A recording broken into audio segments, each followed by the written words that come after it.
good. How are you? I'm doing okay.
Okay, thank you.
Um, Not exactly. I mean, it's still pretty strong. I don't know if it's actually this chord or.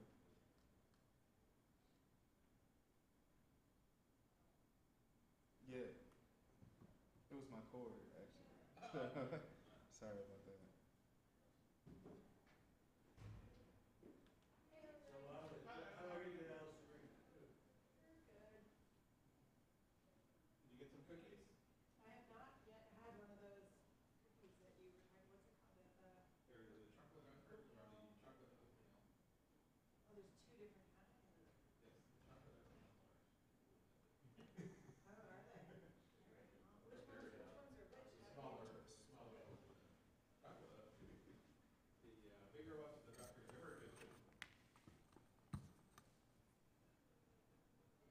Test, test.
Do you have anywhere in particular you would like us?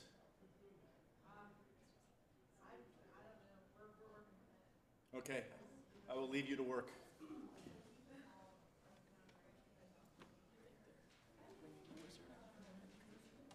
Ignore the man behind the curtain.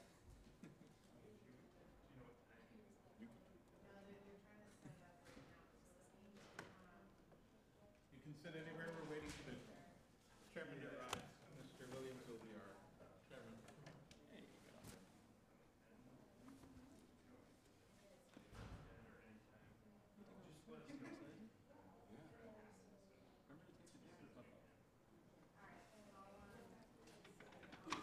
Let me use this. If you get nervous, just remember, I'm right here. Thank you. Keep that in mind. No, Nope. metal one. There it is.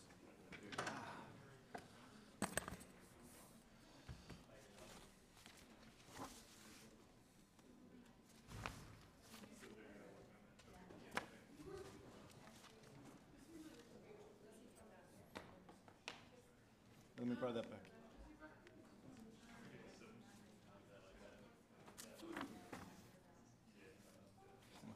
Bigger, still better.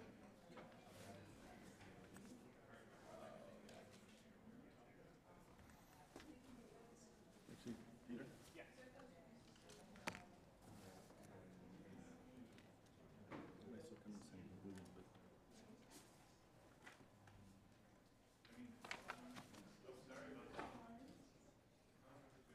No. 20. But then we do 20 because I know you by the invitation. I increase the space and Saw that. get the same. Yeah. Thought the indentation helped when Yeah. it's big and the paragraphs Yeah. are almost a page. Okay, thank you.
Mr. Schneider, good luck.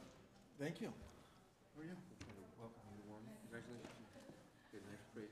I did this earlier. Oh my God, I really screwed it. Yeah, you missed it. It's with the danger of putting out his car. I know exactly where it is. That's about it. How are you doing? Doing well. It's gonna be crazy. We're waiting to see whether Ryan's gonna do a budget. I know. And, What do you think? I had been thinking until the end of last week that he was not gonna do it because of the 62 Republicans who are using Ryan. But now there's some quotes from people like Nick Mulvaney and McClintock, both of them voted against Marty Ryan, and they said they could vote for a Ryan budget. He can lose no more than 16, and that's his problem. I don't think they know for sure. So they don't need to do a budget. I'm John. Exactly. We already have a budget. The Senate's not doing a budget. Oh, you can vote? Yeah. You can vote. Huh? Dole did it twice. So they did. I voted once against it. Good. I love that. Yeah, yeah, yeah.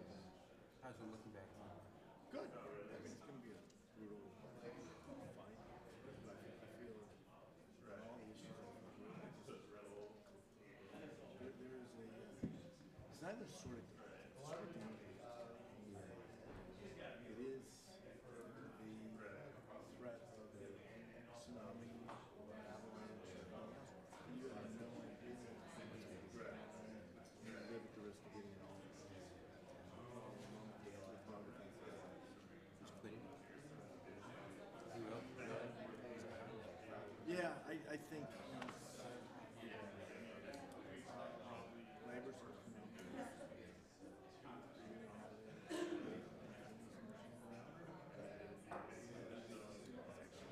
He's really rich. really rich. Yeah.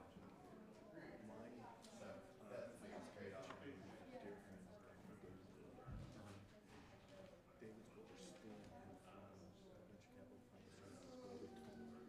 They brought out a third partner, Brian Cressy, and they brought out a fourth partner, Bruce Allen. Oh, wow. Wow. So, and they're like this. That's really interesting. So, David's in a rock and roll. Is he right wing?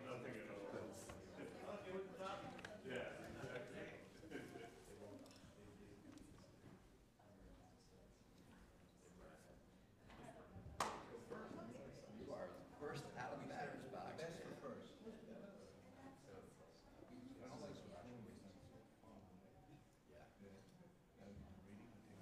Okay, I was checking to make sure you had a copy.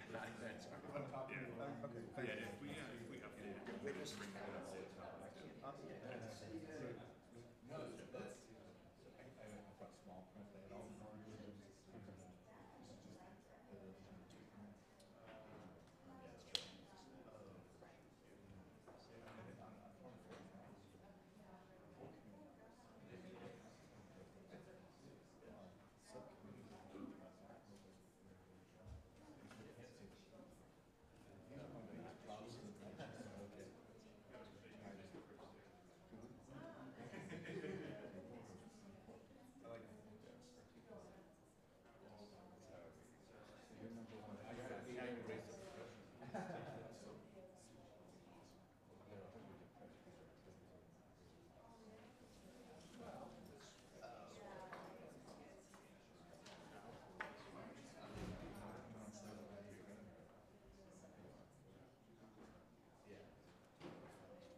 This hearing will come to order. Good morning and welcome to the Budget Committee Members' Day hearing. Before we begin, it looks like we are scheduled to have votes early this afternoon, so I ask unanimous consent that consistent with Clause 4 of the House Rule 16, the chairman be authorized to declare a recess at any time. Without objection, the request is agreed to. This is a hearing we hold every year to hear from our colleagues about their views on the budget. This hearing is directed by Section 301E1 of the Budget Act, and its intent is to bring about a forum in which members can relay their priorities from their district, for their state, and indeed for our country. We are pleased to have a diverse group of members from both sides of the aisle, and we look forward to receiving their testimony. Before we begin, I would like to turn it over to my colleague, Mr. Van Hollen, for any comments he may have. Well, thank you, Mr. Chairman. I want to join the chairman in welcoming all the members of the House who take advantage of today's opportunity to talk about their budget priorities for the country, for their states, and for their congressional districts. And I'm very pleased that, first to the batter's box this morning is our colleague from Illinois, Mr. Brad Schneider. So thank you for being here on behalf of your constituents. Thank you. Thank you, Mr. Van Hollen. And as a reminder, members will have 5 minutes to give their oral testimony, and their written statements will be submitted for the record. Additionally, members of the committee will be permitted to question the witness following their statements, but out of consideration for our colleagues' time and to expedite today's proceedings, I ask that you please keep your comments brief. I now will call on our first witness, Mr. Schneider from Illinois. You are recognized. Thank you, Mr. Chairman. Mr. Chairman Williams, Ranking Member Van Hollen, members of the committee and the staff, thank you for this opportunity to share my perspectives and priorities as you develop the fiscal year 2015 budget. I'm pleased that this year, for the first time in a long time, we can debate, write, and enact a budget with appropriate deliberation and realistic expectations. House and Senate, Democrat and Republican. Last year's breakthrough agreement provided much-needed reforms and even more necessary certainty for communities, businesses, and working families. Now we have a tremendous opportunity before us. Do we fall back into the familiar routine of crisis and partisan gridlock, or do we focus on our priorities and what we agree on to move this country forward?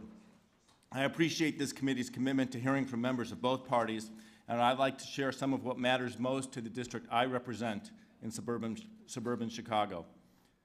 As it was last year and will be next, my top priority this year is growing our economy and creating quality, well-paying jobs that provide prosperity and security for working families in our communities. In Illinois' 10th district, the foundation starts with manufacturing. The 10th district has the third largest concentration of manufacturing jobs of any district in the country. These aren't the traditional smokestack, old-tech jobs of the last century. These jobs are in high-tech, high-skill, high-productivity, advanced manufacturing industries that will drive our growth into the next century. As our world grows more interconnected and our economy becomes more global, our 21st century manufacturing success will determine our 21st century economic success. We must focus on supporting innovation and production in America. From our own almost 30-year career helping small and medium-sized businesses plan for the future and grow, and from my now approximately 75 visits to local businesses as a congressman throughout my district, I know there are 4 key success factors for robust, sustainable economic growth. A vibrant manufacturing base, powered by a skilled, capable, and inspired workforce, benefiting from continuous innovation and productivity enhancements, supported by a modern infrastructure. These factors are the foundation of a successful 21st century economy built to compete with our fiercest competitors in the global marketplace. And these priorities should be reflected in this year's budget process. To achieve these goals and remain competitive, we must place a focus on education and return our education system to its stature as our greatest single competitive advantage. We need to educate our workforce in STEM disciplines, ensuring they have the science, math, and critical thinking skills our modern economy demands. Doing so will require highly qualified teachers and motivated students. It will require public-private partnerships, and it will require educators and industry working together to develop the right curricula. But it also requires a commitment from the federal government to wisely invest in education, to invest in the next generation. In today's economy, we depend more and more on technical skill, and we must have the technical training and education to match. The first bill I introduced, the America Works Act, seeks to use our existing workforce training dollars more effectively and to bring educators and industry together to develop better, more effective training programs. These programs can have roots at universities, community colleges, or even high schools. I recently announced one such partnership between Panic Precision, a local components manufacturer, and Wheeling High School's manufacturing and engineering program. Together, they developed a micro-internship program for students. Wheeling High School is engaging in some incredibly exciting technical initiatives, and high-tech manufacturers like Panic Precision are leading the way in skilled manufacturing. Partnerships like this and the newly announced Digital Manufacturing and Design Institute in Chicago just make sense. They're win-win propositions for our schools, students, and manufacturing industries. I strongly support federal investment to create and expand more opportunities for partnerships like this. Where there are still gaps in skills, training, or technical education, learning by doing is one of the most effective and successful ways to master skilled work. On-the-job training programs consistently outperform other workforce development programs. I introduced the LEARN Act to expand these public-private training partnerships and was pleased when the President called for these programs in his State of the Union address. I echo that call and urge the committee to place a priority on workforce development programs. An appropriately skilled workforce will dramatically expand our economic potential, but skilled work will only go as far as our infrastructure will carry it. That's why building modern infrastructure is also key to achieving manufacturing and economic success in the 21st century. China spends 9% of its GDP, Europe 5%, and yet we spend 2.4% and are still looking to cut. According to the American Society of Civil Engineers, more than 15% of Illinois' bridges are structurally deficient or obsolete. Nearly 75% of our roads are in unacceptable condition. We also have more than 1,000 miles of inland waterways that are not being used to their potential because of a lack of infrastructure capacity. And sadly, communities I represent are struggling to do anything about this because they don't know whether funding will be there next year. We must make a national commitment to modernize, rebuilding, and reinventing our infrastructure. We need a long-term transportation reauthorization to give communities the confidence to undertake bigger, more ambitious projects, and our House and Senate colleagues in the WRDA conference must find common ground. Reducing the Army Corps backlog, authorizing new projects will create good jobs and unlock great economic potential.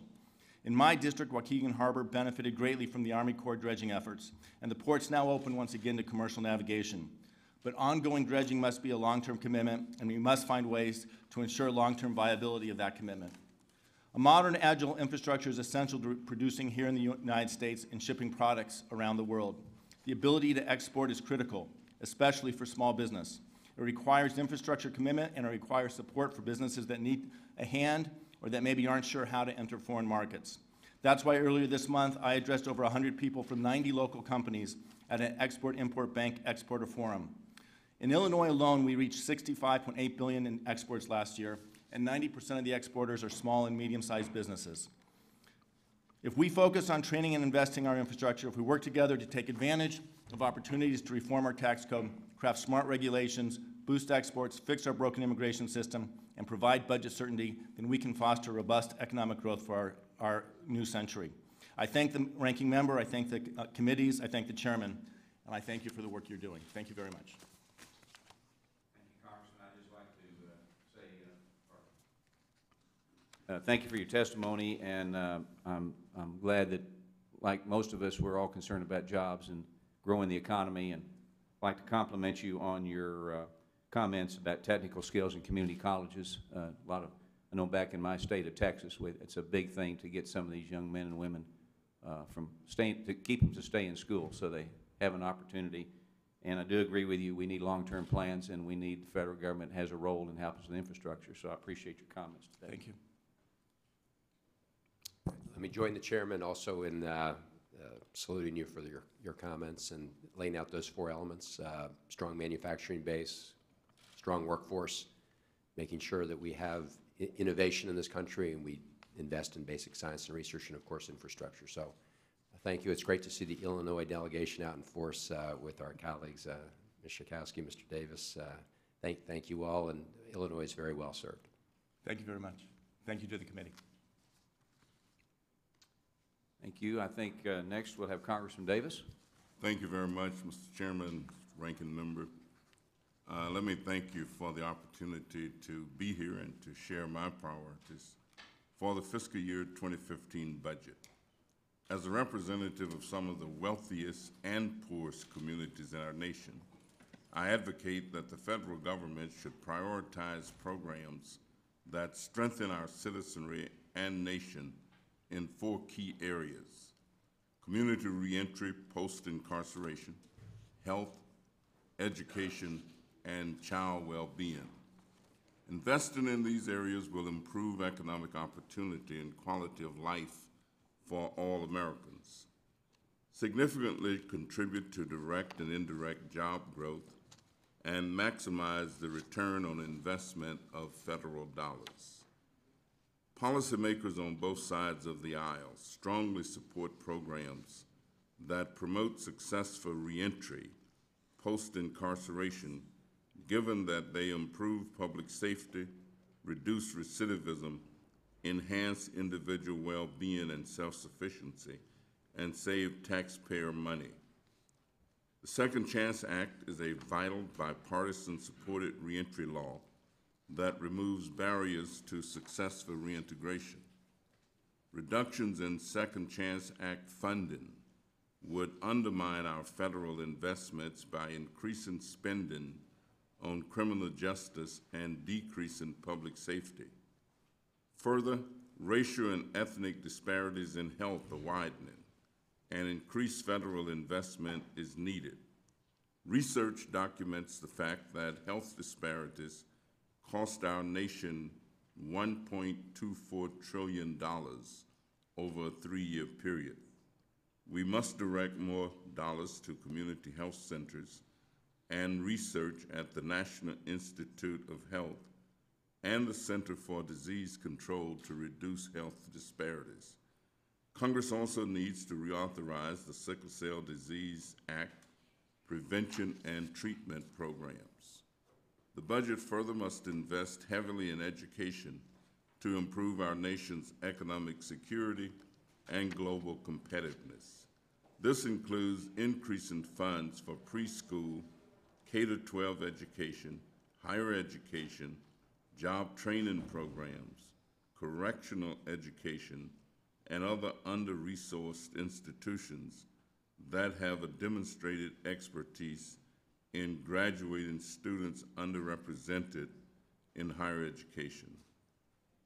Economists emphasize that federal investment in children promise to yield significant returns on investment via prevention. I ask that the committee develop a children's budget to understand how well we're making children a national priority and continue investment in home visiting. It is my belief that you can measure the greatness of a nation by how well it treats its old, how well it treats its young, and how well it treats those who have difficulty caring for themselves.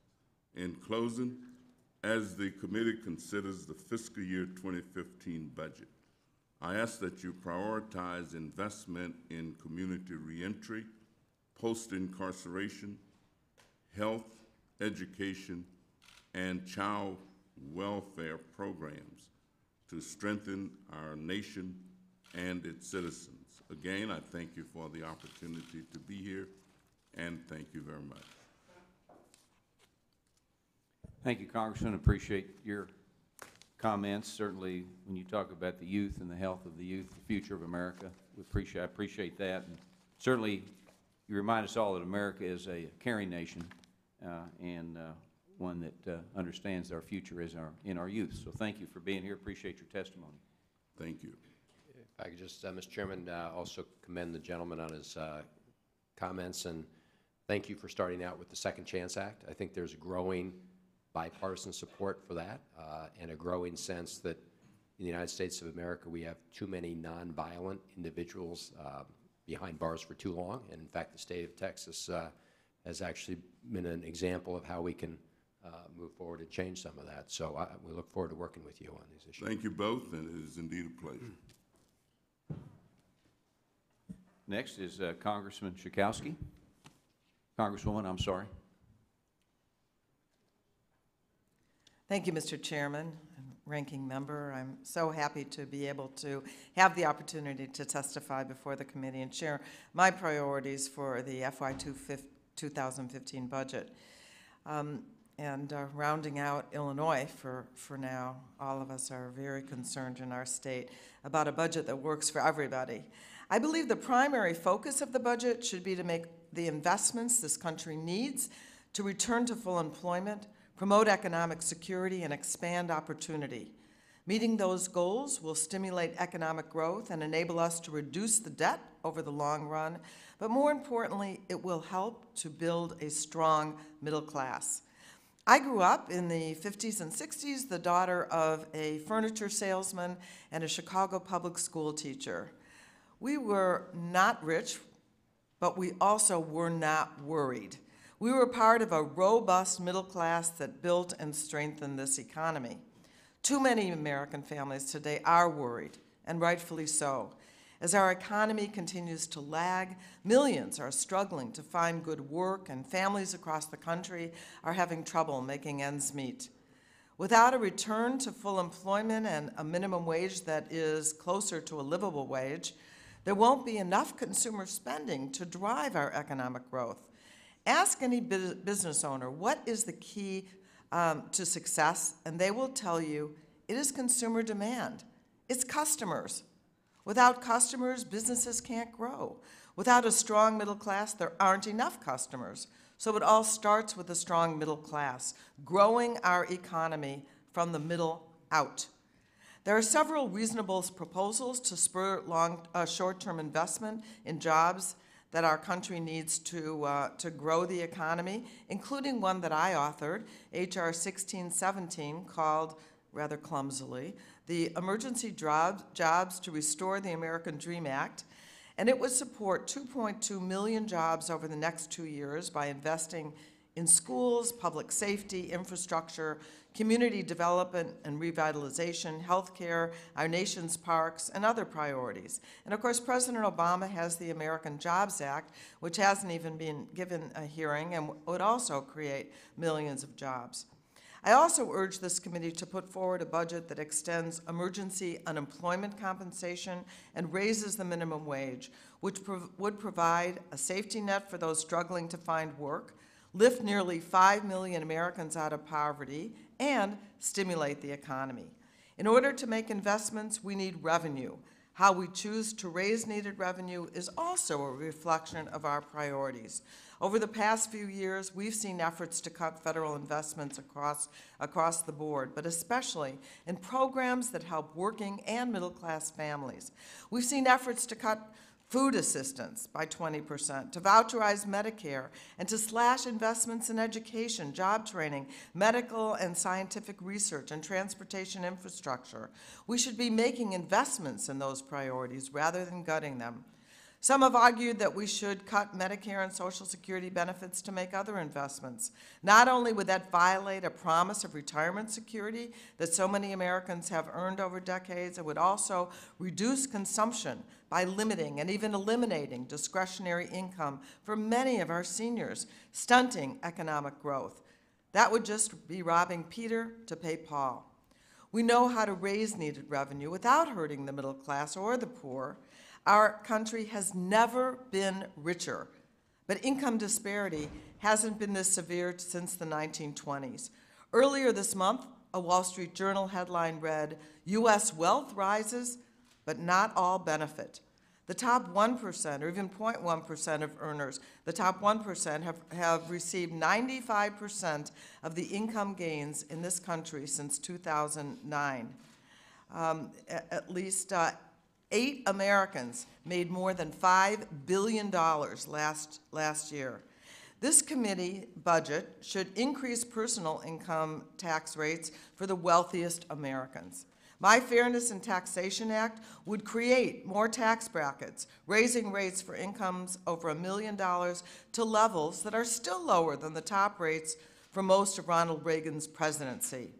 My Corporate Tax Fairness Act would close tax loopholes that allow American corporations to avoid fair taxation by hiding profits overseas. Those 2 bills would raise an estimated $1.4 trillion over the next decade. I urge this committee to take a close look at those proposals.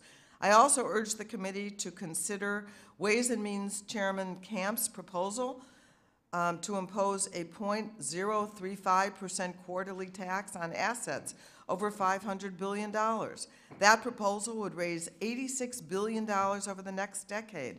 It's the type of common sense revenue raiser that both sides of the aisle should strongly support.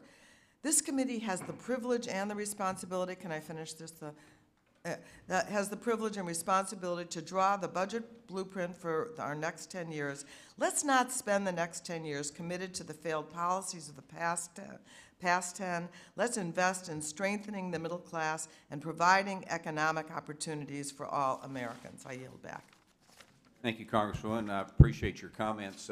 Like your family that you talked about, I'm a small business owner for 44 years, and I understand the role that we need to play in the and the rebirth of our American economy. I also want to compliment you when you talk about full employment and economic growth and reducing the debt. Small business is the key. How we get there, we may have variances on, but small business owners are still the key. And the American dream, you mentioned that, and that is what people should all be able to realize the dream as they move forward and know that they can get there. So appreciate your comments today, and thank you for being here. Thank you. And I want to join the chairman and also add just to thank you, Ms. Schakowsky, for your leadership on these budget issues and laying out the choices that we have to make, because as you indicated, the Budget Committee should reflect the priorities of the country in putting these budgets together. And we have to tackle both the pieces you talked about, how we invest in our future, how we provide economic security, and also how we do it in a way that provides fairness in the tax code. So thank you for your leadership in these. Thank you. Next, Congresswoman Christensen. Thank you for being here. Thank you. Good morning, Mr. Chairman, Ranking Member, my classmate, Mr. Pasquarel, and members of the committee. Thank you. Thank you for the opportunity to testify briefly on the budget for fiscal year 2015. Given recent past budgets, I hope that this will be different and will be a budget that strengthens our nation for the leadership role it must continue to play. I want to begin with two pieces of legislation that I ask be given full consideration by this committee. First, I've recently reintroduced H.R. 3821, the Derek Hodge Virgin Islands Improvement Act of 2013. This legislation, which creates a new IRA based in the Virgin Islands, has the potential to raise revenue for the Virgin Islands, but also to raise an even more significant amount of revenue for the federal treasury.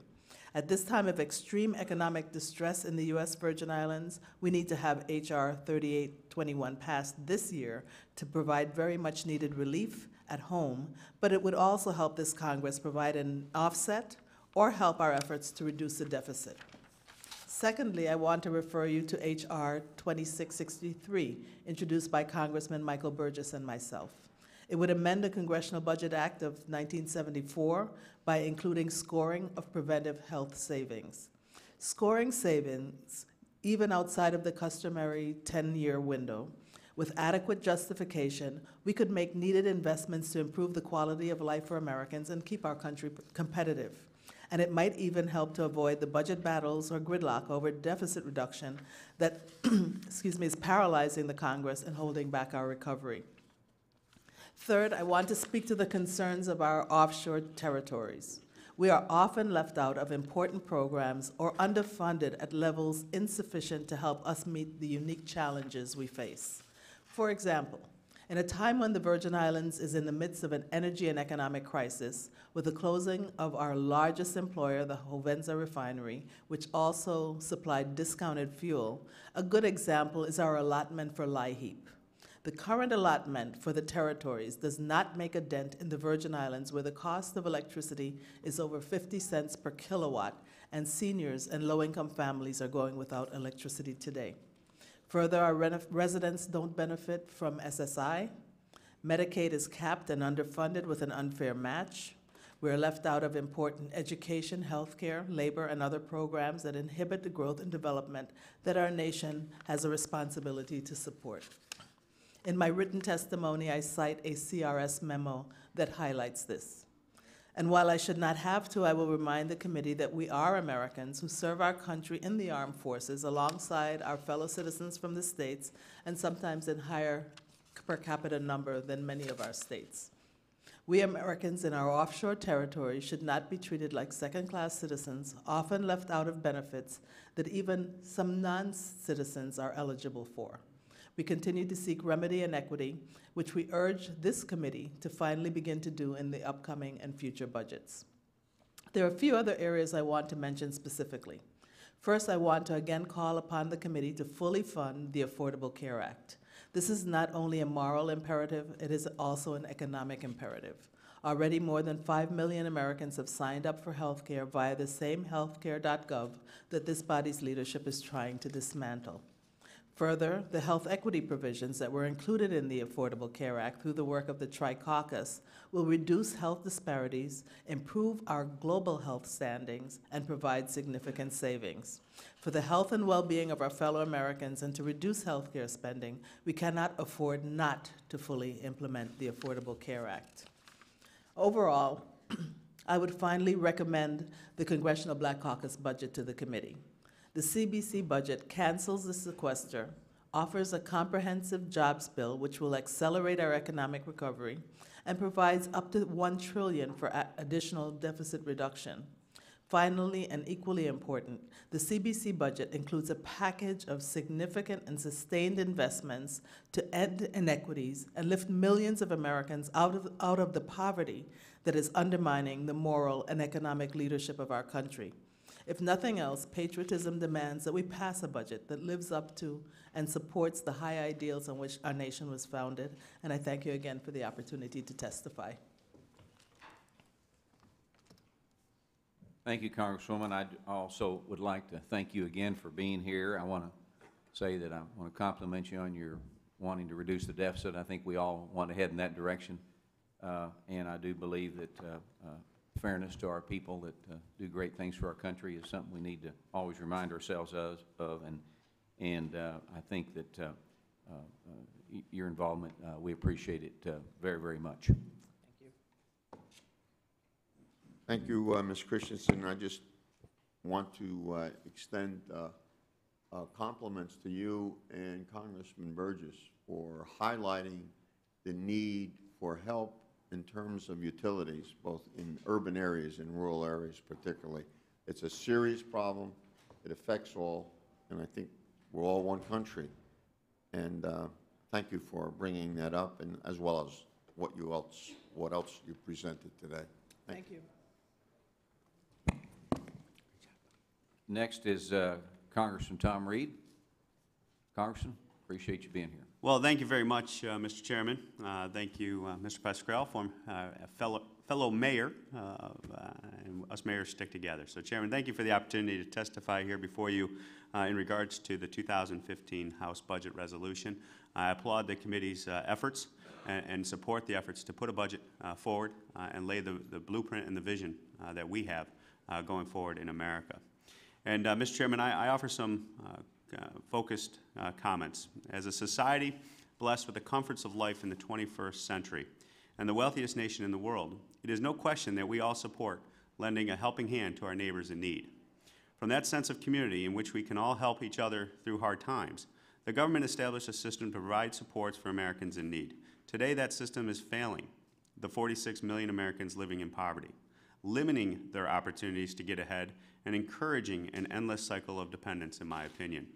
The 2015 budget resolution is an opportunity to lay out our priorities for which we can move America forward and stand with the working poor. We all care about these individuals. I care about these individuals. It is an opportunity to rework, retool, and reform the federal welfare system to consolidate the 80-plus programs and help more Americans work and get ahead. The current system too often does not accomplish this fundamental goal that our welfare system should have. To start, we must require work and reward work. Let me emphasize that again. To start, we must require work and reward work. Rewarding individuals in poverty who are working and trying their best to get by is not a new concept. It was a central driving force behind the bipartisan welfare reform of the 90s.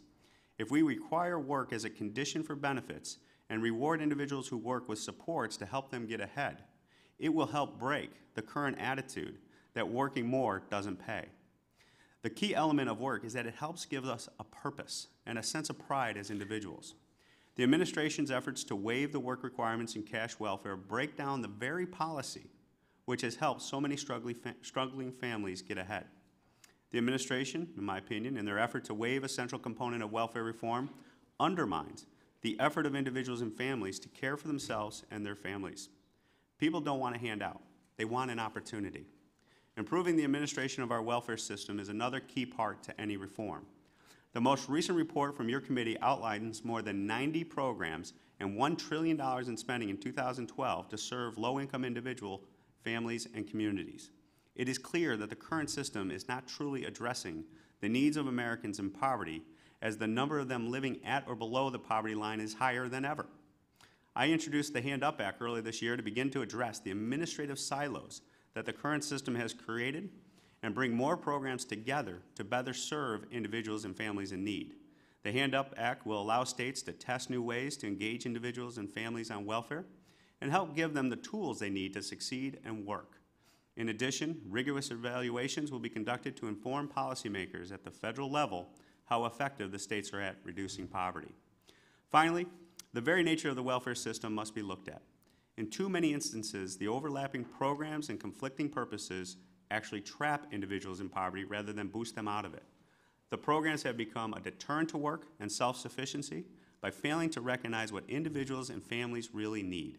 Support to encourage them to work more and help themselves rather than an endless handout. If we can transition participants from dependency and jobless to independence and employment, the whole nation will be better off. No longer can the amount of money spent or the number of programs administered be the measure of success. The real measure of success is how many people we engage in services and how many we help out of poverty. Fixing the safety net is not simply to help 46 million of our fellow Americans currently in poverty, but is part of a broader solution which will benefit all Americans by expanding the workforce and boosting demand. Mr. Chairman, Mr. Pascrell, I appreciate this opportunity to testify before you today and look forward to working with you as we have the discussion of priorities in our 2015 budget resolution to solve this and the many other critical issues that face all of us as Americans. Thank you. Thank you, Congressman. Appreciate your testimony. I'd just briefly like to comment. Thank you for talking about those that are in need in this country. I think we all agree that too many are in that situation. Also, thank you for talking about getting people off welfare through job creation. I think we all agree that most people, all people I know, would much rather have a paycheck than not a paycheck when they go home at night.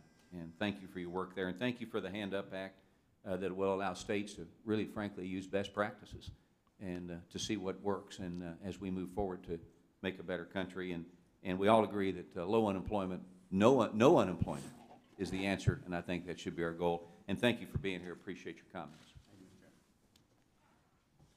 Thank you, Mr. Congressman, today, and you always present it in a very civil way, whatever you have to say, and that's appreciated. I'm sure the chairman would agree with me on that. Whether we're talking about the welfare system, which you targeted, whether we're talking about unemployment insurance, food stamps, and as you just mentioned, job training, I think we need to hear more from you. To those in the Congress who believe that folks are without a job, without enough food to put on the table, without job training, choose not to go into job training, are no longer eligible because of actions we did not take on insurance, unemployment insurance, and finally, the whole welfare system itself. People, I'm convinced, in all the data that I've seen and the concrete experiences that I've had, people don't want to be on welfare. People don't want to be on getting food stamps. They'd rather have a job. So, but if we believe that people are there and we got to find a way to trick them off it, then I think we're going to be worse off down the road. So I think we can approach this in a bipartisan way, and distinguish between welfare, wealth, and getting to the core of these issues. I mean, the chairman of this committee has talked about his new approach to poverty, which I've already said is, to me, is an old approach that doesn't work, but that's beside the point. If we do this in a civil way, I think that we can come up with some resolutions, and I appreciate the fact that you're here today. Thank you. Well, thank you, Mr.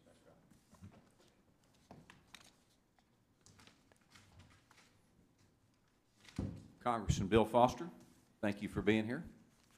Well, thank you, Mr. Chairman, and other members of the committee for the opportunity to testify today. As this committee crafts a budget for fiscal year 2015, there are several priorities that I urge you to consider. First, sustained long-term funding for basic science had led to discoveries of new technologies that revolutionize our way of life and spur job creation and advance our global competitiveness. Despite the fact that over half of U.S. economic growth since World War II has been driven by science and technology, federal investments in R&D are at a historic low, comprising less than 4% of the federal budget. The region in Illinois that I represent is the home of a number of scientific centers, including Fermi National Accelerator Laboratory and Argonne National Laboratory. Projects in the pipeline at these institutions hold enormous promise for revitalizing our energy and manufacturing sectors. For example, the advanced photon source upgrade at Argonne will increase the brightness of the photon source 100 to 1,000-fold, creating transformational new opportunities in science and technology. Additionally, in February, the Department of Defense awarded funding to Chicago-based UI Labs to create the Digital Lab for Manufacturing. This private public manufacturing institute will focus on digital manufacturing and design technologies. These projects will create thousands of new jobs in advanced manufacturing. I urge the committee to fully fund the Office of Science at the President's FY15 budget request level of $5.1 billion and to fully fund the National Network for Manufacturing Innovation. Another issue that requires this committee's attention is the Department of Homeland Security's arbitrary detention bed quota, which requires that Immigration and Customs Enforcement maintain at least 34,000 immigrants in detention every single day. This arbitrary quota results in a gross overspending on immigration detention. In 2014, we will spend nearly $2 billion on immigrant detention, which amounts to $5.4 million a day or $159 a day per detainee. This wasteful federal spending continues despite the availability of other proven and cheaper alternatives that cost as little as 70 cents a day. Eliminating the detention bed mandate will not only save families the heartache of being torn apart, it will save taxpayers millions of dollars. I would also like to call this committee's attention to the epidemic of heroin abuse that is increasing throughout the country. The number of deaths related to drug overdoses has risen dramatically over the past decade and has now overtaken motor vehicle crashes as the leading cause of injury-related deaths in the United States. We must make greater investments in the federal agencies that fight opioid abuse and fund new and promising research programs in opioid addiction. These agencies include the Substance Abuse and Mental Health Services Administration, the Drug Enforcement Administration, and the National Institute on Drug Abuse within the NIH. These programs investigate everything from heroin vaccines to new, easier-to-administer formulations of naloxone, a prescription medicine that reverses an opioid overdose. In light of this epidemic, I urge the committee to fully fund federal programs that prevent and treat opioid addiction. I would also like to emphasize the importance of fully funding the Army Corps of Engineers Civil Works program. The Des Plaines River, part of the inland waterway system, runs through my congressional district. The American Society of Civil Engineers has issued our waterway infrastructure a D- in their 2013 annual report card and noted that more than half of the locks in the system are more than 50 years old. Maintained by the Army Corps of Engineers, the inland waterway system is a critical component of our freight network that provides an affordable transportation option for bulk shipments. The final issue that I'd like to raise is that Illinois is one of several states that send far more money to the federal government in taxes than we get back, to the tune of roughly $20 billion a year. Our government should not be in the business of redistribution of wealth between the states. Part of this comes from the structure of our tax code. Part of it comes from the imbalance in the military spending. But a big part of it is a subsidy that I think is unjustifiable. When businesses take jobs out of Illinois and into low-wage states, where workers are not paid enough to support their families, then the taxpayers of Illinois are then asked to pay to subsidize the increased cost of support programs like Head Start and food assistance. So the net effect of the government spending programs is that we are effectively subsidizing the deindustrialization of the upper Midwest, the Northeast, and the coastal states. So as you craft your budget, I urge you to level the playing field for states like Illinois. Thank you much. Thank you, Congressman. I'd like to again say thank you for being here today and give us your visions. Thank you for your seeing the importance of science and technology. There are some ways we may differ on how to get there, but it's certainly an important way. And holding down expenses, I was glad to hear you talk about that. Any business, and we need to hold our expenses down. And the importance of improving our infrastructure and inland waterways is paramount. And thank you for bringing that up. Appreciate it. Thank you, Congressman Foster. I want to commend you on making sure we bulk up the Office of Science. It has been derided over the past 10 years. And I'm glad you're at the forefront to make sure that we understand that without research and development and without the great work that that office does, we will only set ourselves back on all areas. But science affects all areas as far as I'm concerned, whether we're talking about the environment or whether we're talking about health, whether we're talking about even foreign policy, believe it or not. So thank you for that. I want to just spend a moment, if I may, Mr. Chairman, on Homeland Security. You made this centerpiece of what you presented today. The Homeland Security Committee, I served on it since its inception and then left the committee 3 years ago. But I'm going to sign on to your letter, which you have, to immigration concerning the detention of folks. And you brought out what this cost is of detention.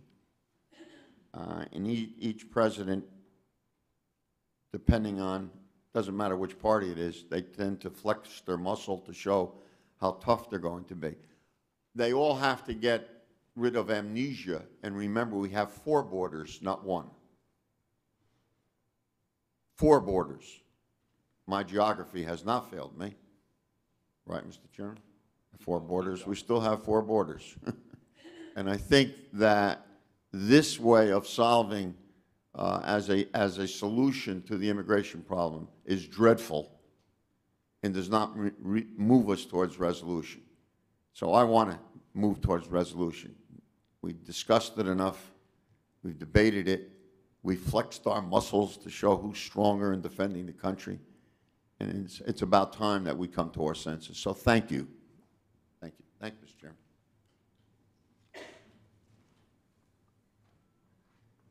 Next, Congressman Hank Johnson. Thank you for being here, sir. Thank you, The floor is yours. Mr. Chairman, for having me, and thank you for having this this opportunity to speak to you. Mr. Chairman, Mr. Ranking Member, I'd like to associate myself with the remarks of Dr. Foster, who just preceded me. And I would like to say that as we move forward into crafting the fiscal year 15 budget, I urge you to remember the difficult path that we have walked to arrive here today. We have come from the bitter debates of the government shutdown that barricaded national parks and held the economy hostage for 17 days, to the passage of the Bipartisan Budget Act, where Congress united to lift the choking yoke of sequester from around the necks of America's middle class. In that same spirit of unity, Mr. Chairman, I urge you to craft a budget that won't forsake the promise of tomorrow for 1,163 kids in DeKalb County, Georgia, by cutting Head Start. I urge you to craft a budget that won't forsake the promises we made to the poor, the elderly, and the children decades ago by gutting Medicare, Medicaid, which benefits 1.3 million Georgians. I urge you to craft a budget that won't forsake the promise we have made to each other to protect our seniors, to care for the sick, and to feed the poor. We can no longer afford to hand out tax breaks like candy to millionaires billionaires and big corporations while failing to invest in education and scientific research that will help the American economy outperform international competitors. Mr. Chairman, Wall Street profits have soared to all-time highs, yet it seems like most folks on Main Street can barely keep pace with the rising cost of living. And many Americans who work full-time do not make enough money to take care of themselves and their families. They are the working poor. The wealth gap is the widest it has ever been, with the rich getting richer and the poor getting poorer, and the middle class shrinking. So we must craft a budget that works for all Americans and restores the promise that no matter how low the economic status of a newborn's parents may be, it does not doom that newborn to that same low economic status throughout the course of his or her life. Mr. Chairman, we must restore to every American child the ability to achieve what we all know as that great American dream. I urge you to fully fund Pell Grants, which ensure that low-income students can afford to get an education. I urge you to support funding for first-generation college students, and I urge you to submit a budget that boosts funding for career and technical education so that we can produce more skilled workers. These investments guarantee that those who grasp the first rung of the economic ladder have the support they need to climb as high as their motivations propel them. Finally, we must not forget to strengthen the social safety net which saved from the ravenous clutches of poverty millions of Americans who had lost their grip on the unleveled economic ladder of opportunity during the Great Recession. Programs like food stamps, long-term unemployment insurance, Medicare and Medicaid, and job retraining enabled many Americans to get back up and on their feet when they were down and out after they had lost their jobs through no fault of their own. Far too many have yet to find their way back into the working world, and they must not be forgotten, Mr. Chairman. Reckless cuts to these programs will only make it harder for America's economy to fully recover from the Great Recession. After all, we are our brother's keeper. I look forward to working with you to craft a budget that keeps our promises and invests in what works to bolster the middle class, strengthen the safety net, and provide a hand up to folks making their way up the economic ladder. And with that, Mr. Chairman, I will conclude. Thank you, Congressman, for your comments. Thank you for participating. I'd just like to comment that I think no matter what party preference anyone may have, the children, the elderly, or no one wants to turn their back on them. And Main Street America, you touched on that. As a businessman, I can confirm that Main Street America is not back, and we need to find a way to get Main Street back, get people hired again, and also agree, too, that the American dream should have no limits, and that must be something that all people should be able to see as they go through their career. And thank you for bringing up about technical education. I think that's a gap that we have. We have too many young men and women, or young boys and girls, dropping out of school at an early age, and technical training and technical education through our community colleges gives them a lot of hope. Thank you for bringing that up. I appreciate you being here today. Thank you, Mr. Chairman. I couldn't agree with you more. Starting from your last point about technical education, we've had an effort over the last 15 years to turn this Congress around, not just to simply concentrate on those folks going to college, because there are a lot of people who are losing out there. And if we can concentrate on the technical and vocational schools, as we have started to do with the community colleges, they are a vast resource for folks who are just trying to make it into the main of society. So I want to thank you, Mr. Johnson. I also want to just conclude by your point about Head Start. Another area where science helps us. The facts are the facts. I mean, it's either productive, it's either helping people, helping kids make it to the next step, or it's not. all the science seems to indicate that it is. So we, instead of reducing and finding ways to undermine Head Start, we should be building and doing everything we can to support it. Thank you, Henry. Next is Congresswoman Cynthia Loomis from the great state of Wyoming. Congresswoman, thank you for being here. Thank you, Mr. Chairman and Ranking Member. Thanks for providing members with the opportunity to testify before the House Budget Committee. I got to serve on this committee when I was in my first term, and I have great respect for the task in front of you. Today I'm here to offer my ideas about how Congress can use its role to improve our nation's outlook.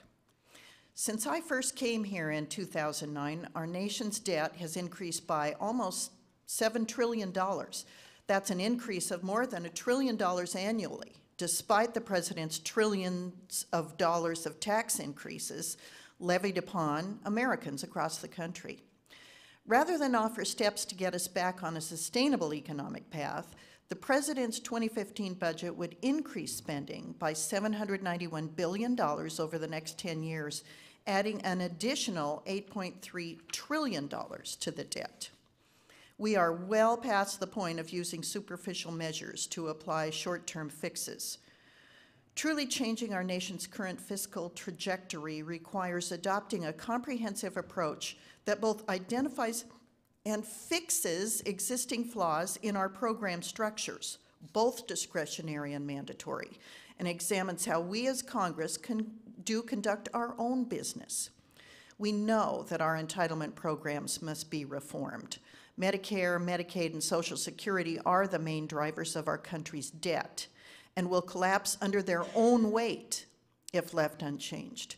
While those programs must be scrutinized, we also need to look at how our own congressional processes impact our current situation and where opportunities for improvement exist. Now, that's the part that I want to focus on today and that I came to talk to you about. Each year, the House considers various pieces of legislation to authorize or fund certain federal programs. The roles of the authorizing and appropriations committees are separate and distinct. Authorizing committees make decisions about establishing, continuing, modifying, or ceasing agencies, programs, and policies, while appropriators provide funding for the government's programs. And here's where the heart of my concerns exist. House rules, specifically House Rule 21, Clause 2, prohibits the appropriation of funds for unauthorized programs. However, it's become a common and accepted practice to waive that House rule during consideration of appropriations bills and permit the appropriations of funds for unauthorized programs. House Rule 21 is intended to enforce the distinction between the jurisdictions of authorizers and appropriators. Repeatedly waiving the rule blurs the line separating the roles of authorizers and appropriators. And of greater concern, the practice also results in the appropriation of funds for some programs that should be allowed to sunset. In some instances, the practice of funding unauthorized programs actually impairs the ability of authorizers to pursue a reauthorization process, make reforms, or otherwise improve programs. In other cases, appropriations bills include policies that are not supported by the authorizing committees and complicate their legislative agenda. This means funds are spent on programs without adequate review of whether these programs or policies are an appropriate use of tax dollars. Now, I'm not asserting that every program with a lapsed authorization should be automatically defunded. Not all programs where the authorizations have lapsed are inappropriate for funding. But there are some programs with a lapsed authorization that are appropriate to defund. That said, the chairman of the Authorizing and Appropriations Committees should hold annual Rule 21 hearings so all committee members can be involved in determining which unauthorized programs are suitable to defund. Quite frankly, our country cannot afford to continue to funding some programs simply because they have been routinely funded for the past 5, 10, or 20 years. Considering the severity of our financial situation, we need to bolster our collaboration and oversight at the committee and member level to ensure our country's limited resources are being put to the best and most appropriate uses. I chose to testify about this because I believe the House Budget Committee has a valuable role to play. Members of this committee are in a position to help identify those programs that are inappropriate for the government to continue funding. The Budget Committee can also use its role in looking at the overall budget picture to help strengthen dialogue with the Appropriations Committee. Of course, maintaining each committee's role and jurisdiction is important, and I have great respect for the work accomplished by members on all of our committees. I've been on Appropes, I've been on Budget, and I'm on 3 standing committees right now. I strongly believe that opportunities exist for our authorizing, budget, and appropriations committees to work together to prioritize programs. Thank you, Mr. Chairman. I yield back the balance of my time. Thank you, Congresswoman. I'd like to thank you for your remarks and your vision, your clarity of your vision. Thank you for talking about our out-of-control debt that we just seem to, as a business person, I find that hard to comprehend. And thank you for talking about that. Thank you for talking about identifying, fixing, and review. You certainly made that very clear. And unauthorized programs, most states have a sunset review committee, and it works pretty good. It works good in my home state of Texas. Thank you for talking about that. And also, best use of funds, best and appropriate use of funds. Thank you for talking about that, because I think when you talk about that, you talk about small business, what we do every day. You talk about moms and dads and grandpas and grandmas meeting their budgets or trying to meet their budgets. There's no reason the federal government can't do the same thing. So thank you for being here, and thank you for your testimony. Thank you, Mr. Chairman. Thank you, Mr. Chairman. Congresswoman Loomis, two questions, 2 areas. We all want, apparently, we say it anyway, a good use of the funds, the taxpayers' dollars. And I think we could reach common ground on the general principle. But let's get down to the nitty-gritty. Where was the waiver of Rule 21 used in a way which you feel was inappropriate? I'll give you an example of where it was used, where I believe it was appropriate, and where I believe it was inappropriate. Fine. Okay. In the case of appropriate, the State Department, its authorization has lapsed. Clearly, it's important that we maintain our roles abroad. There should be a waiver for the State Department. So that's where I believe it was appropriately used.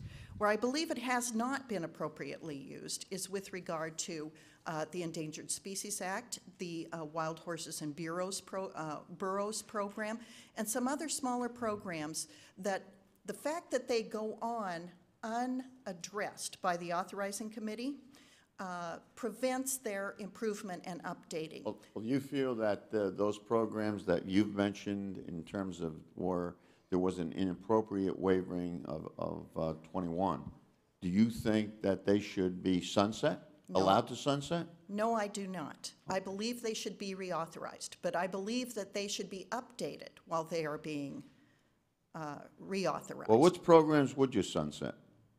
I'm more concerned about programs that need to be improved than I am about identifying programs. I don't have an example of a program that should absolutely go away, but I have examples of programs that, because they have not been addressed for a long time. The Endangered Species Act has not been updated since 1988, and its authorization has lapsed.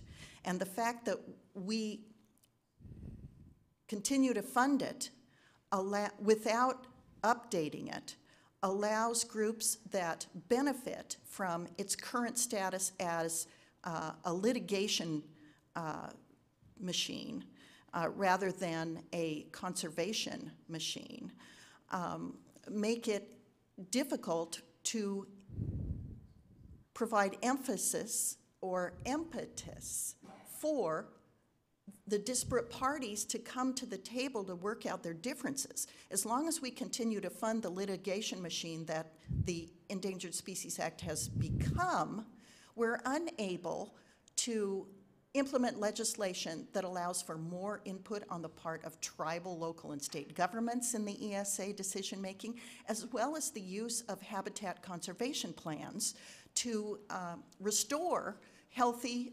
populations. Well, Congresswoman, let me say this in conclusion. When I came to the Congress, when I raised my hand, as you raised your hand, my job was not simply to respond to the folks that live in my district in New Jersey or New Jersey. My job was to look at the 580,000 people that live in Wyoming, which would be a little part of New Jersey, as just as important and significant. And I might add, I believe your responsibility is not only to be concerned about the 480,000 people in Wyoming, but to be concerned about those folks who may be struggling in a very different way in the state of New Jersey. If we can meet on that path, I think we'll reconcile. Thank you. Thank you. I'd just like to add one thing, if I might. I think if a program, again, if a program is worth it, it will stand the test. And I think you were very clear in making us aware that we need to test programs. We need to see if they're worth it and if they're cost effective. And I think we're all basically saying the same thing. And thank you for being here. Appreciate it.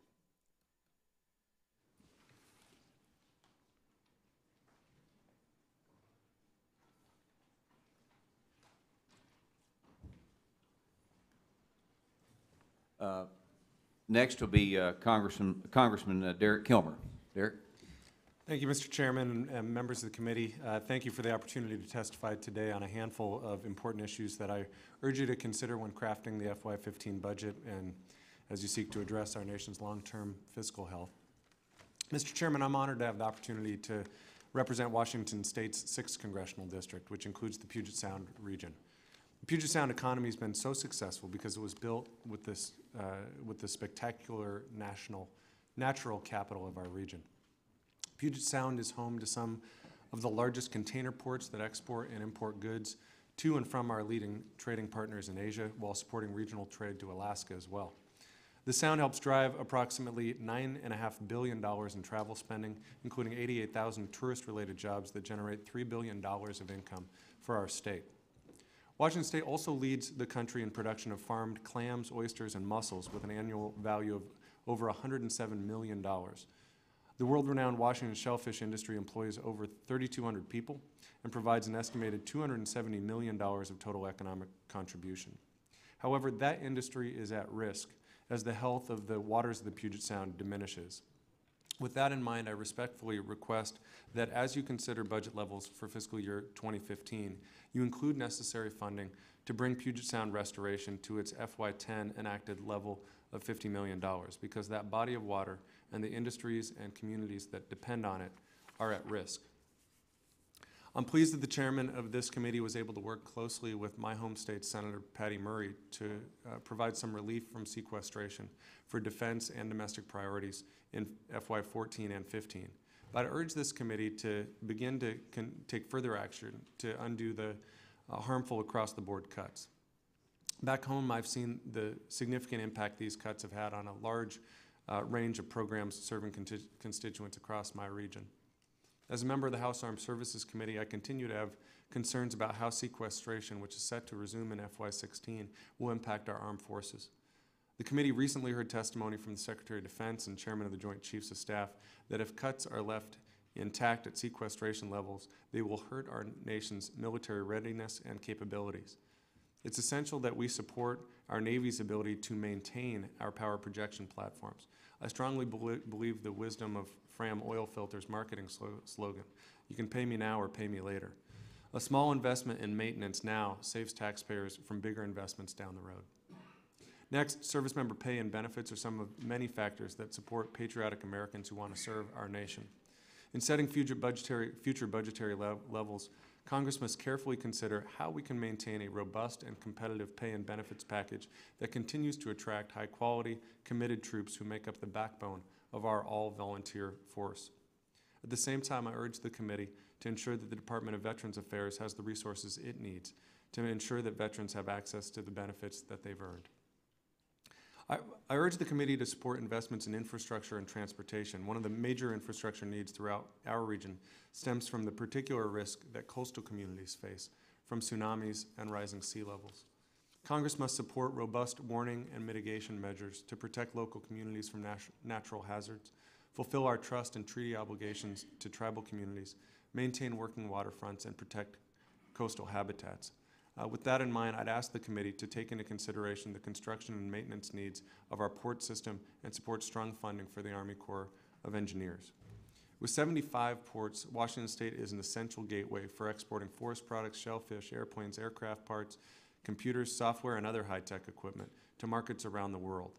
There are a lot of jobs in Washington State and across our country that depend on our ability to efficiently get American-made products on ships to the rest of the world.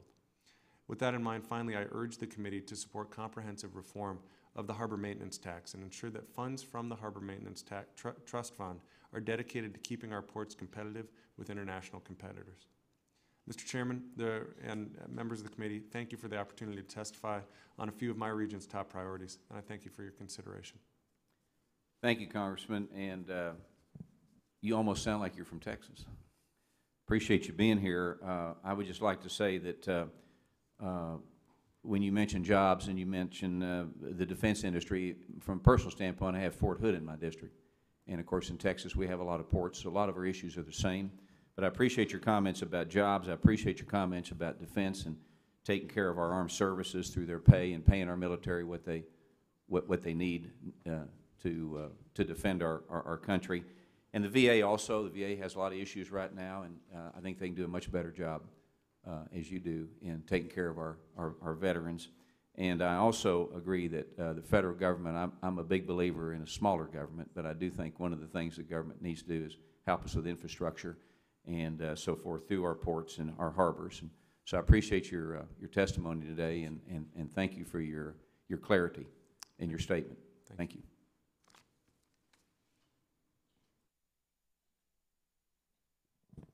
And I'd also like to thank you, Congressman, for your testimony. You have you're focused on jobs and the economic future of your district. A lot of your issues are aligned with the state of Florida as well when it comes to the importance of tourism, and clean water means a healthy economy oftentimes.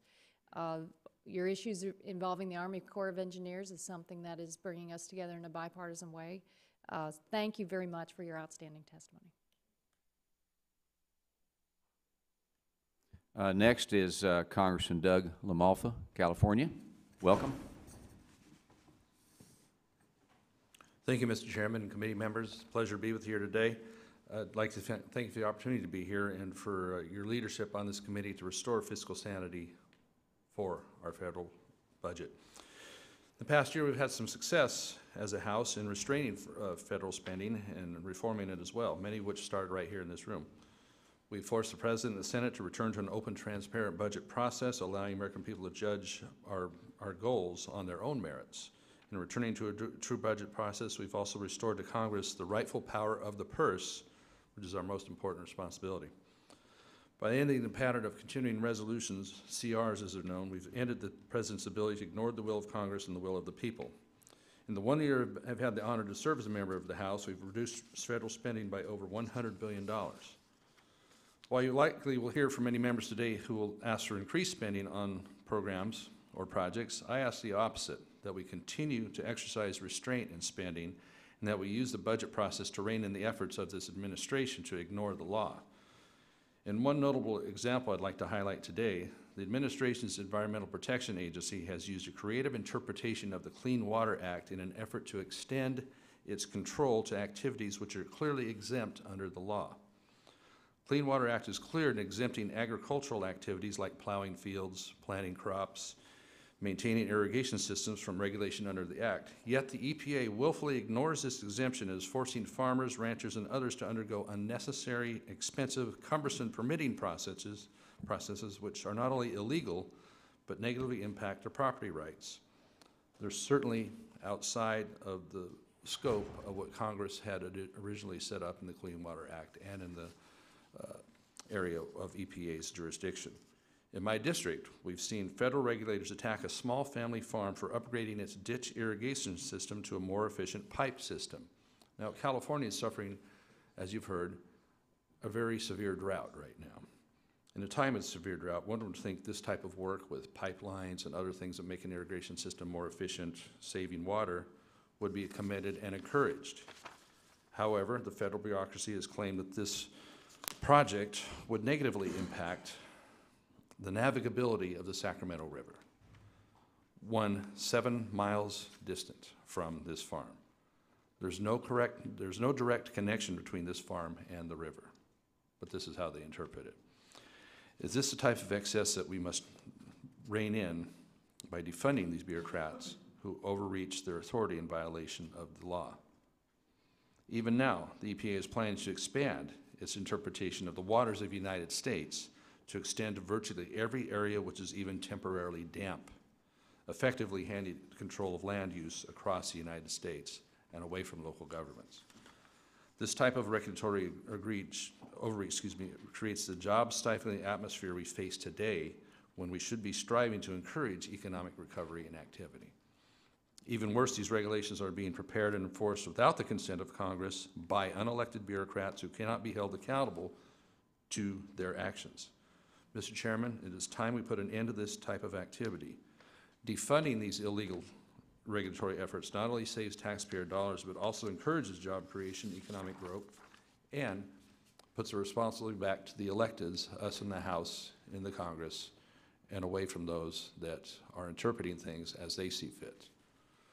The budget appropriations process is the place to address regulatory overreach at a time when we don't seem to have the consensus of passing the type of changes to the legislation we really should be doing.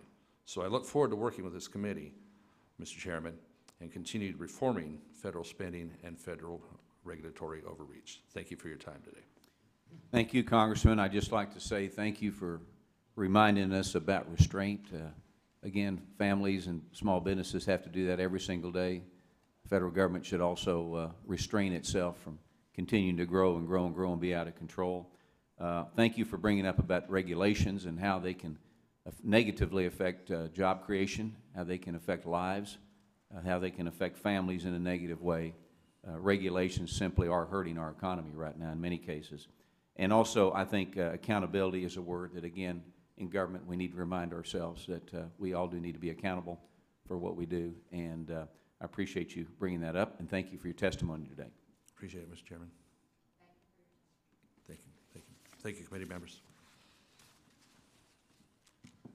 Next is Congresswoman Dina Titus. Thank you for being here. Thank you, Mr. Chairman. It's Dina Titus. I'm sorry, Dina. That's all right. Forgive me. I'm from Texas. I hear you.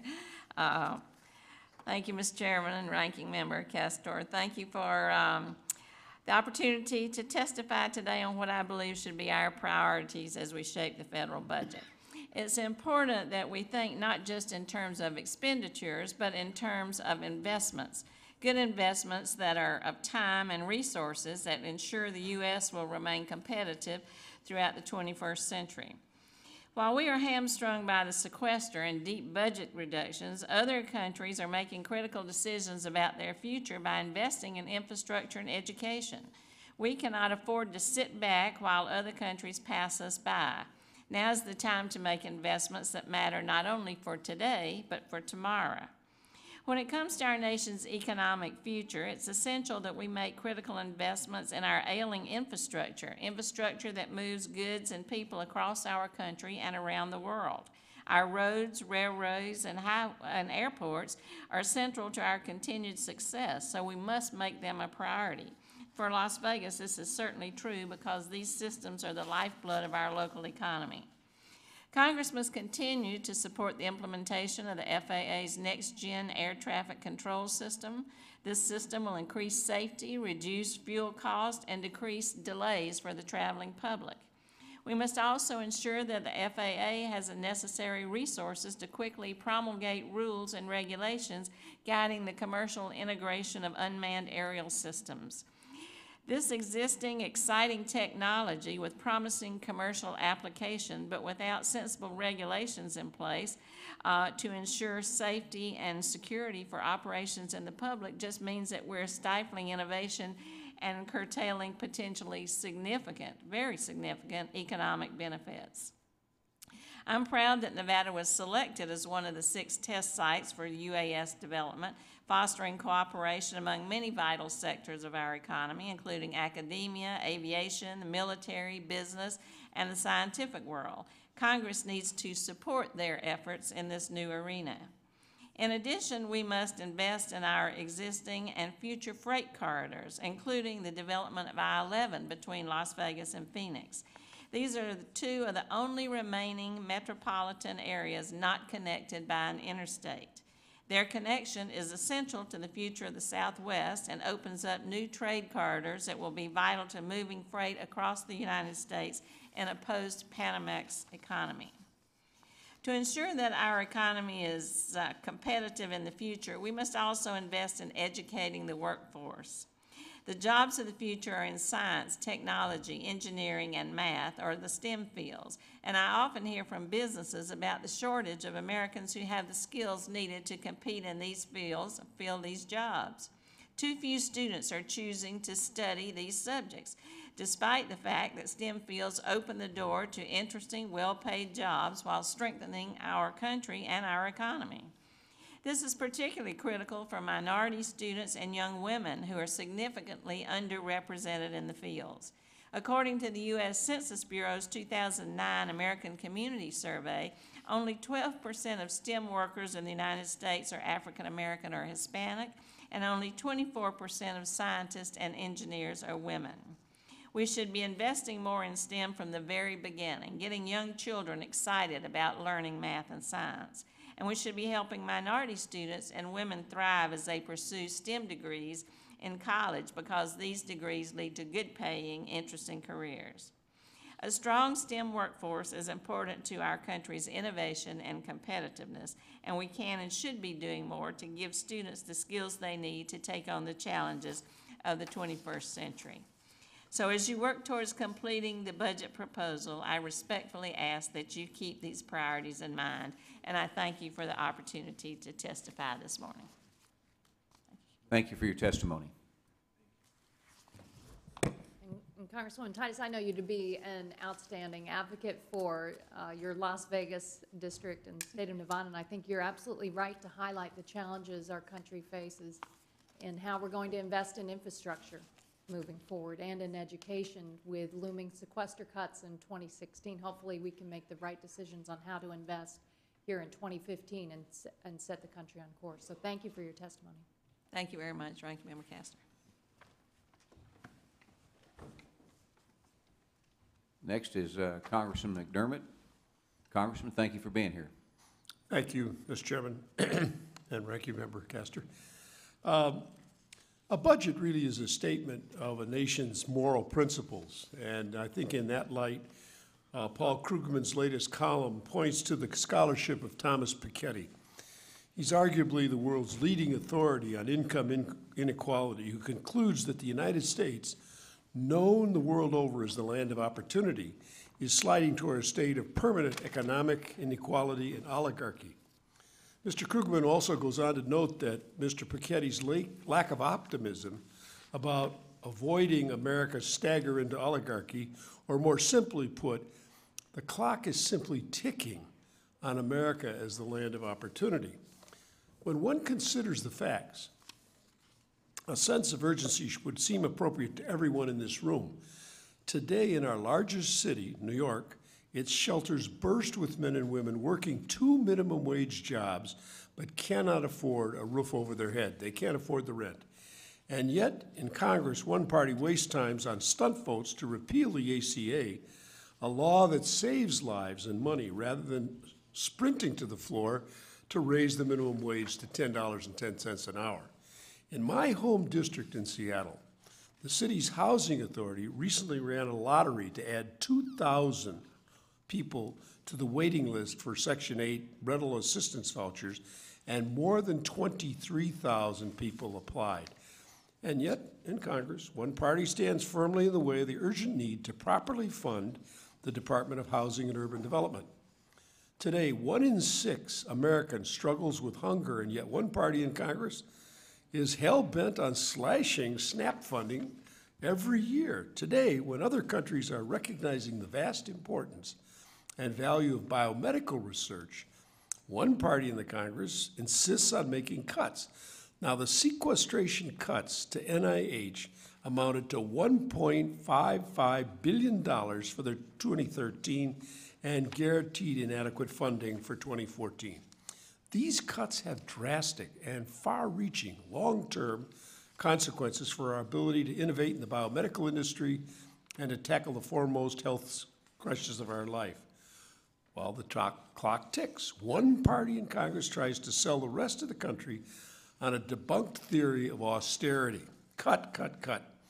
One party in Congress indulges in fraudulent rhetoric about how the social safety net lulls Americans into dependency and complacency, about how our nation's most vulnerable citizens are at fault for their own economic problems. And one party in Congress has used propaganda about job creators and the power of the free market to distract from a pernicious policy of gutting our nation's social safety net to pay for more tax cuts for millionaires and billionaires. Unfortunately, we will all reap what is currently being sowed by the Republicans in the Congress. We will pay the price in the future for their lack of real vision, of real values, of real American leadership. A fundamental truth about America is this: protecting those most vulnerable in our society, investing in the American people, investing in ingenuity is what made this country great, economically and morally. After the Second World War, we gave a free college education to everybody who served. That's how we made the investment. Yet the Republicans would fashion a nation that no longer thrives as the land of opportunity at all, a nation that shrinks and sags into permanent inequity and justice just for the very, very few at the top. The clock is ticking, and I yield back the balance of my time. Thank you. Thank you, Congressman. We appreciate your remarks, and thank you for testifying here today. I have to say, Congressman McDermott, you've dedicated your public service career to fundamental fairness, and you've done a very good job today of highlighting the importance of those issues. Thank you.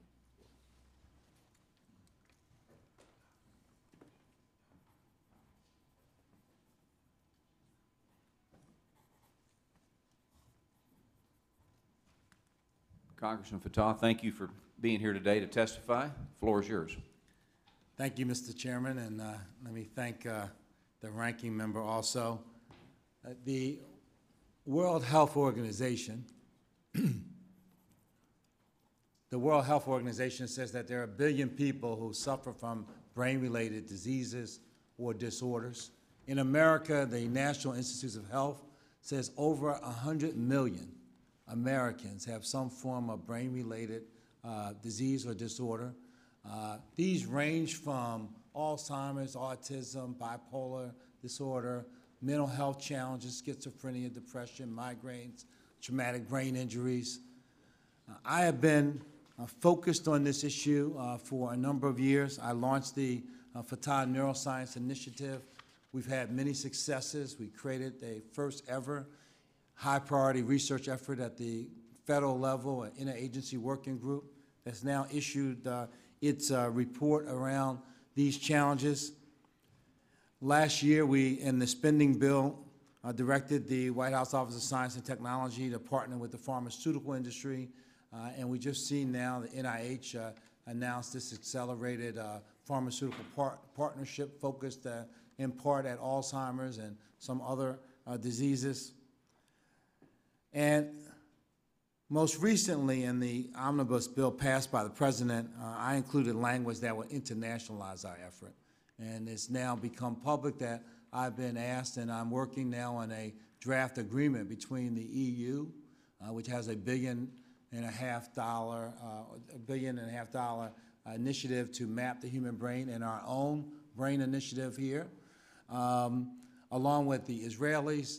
There are a lot of international efforts around brain research, and we want to see if we can work together to understand some of the mystery that still surrounds how the brain works, how a healthy brain works, and therefore hopefully lead to treatments and cures for some of the challenges in our own nation. We have almost 5 million Americans suffering from Alzheimer's alone. And what this means to this committee, the Budget Committee, is not just the suffering of those families, but I would quote former Speaker Gingrich in 2011 when he cited the rising economic toll of Alzheimer's. In a speech to the Brookings Institution, he said, helping with Alzheimer's alone could be a revolutionary reduction in costs for America.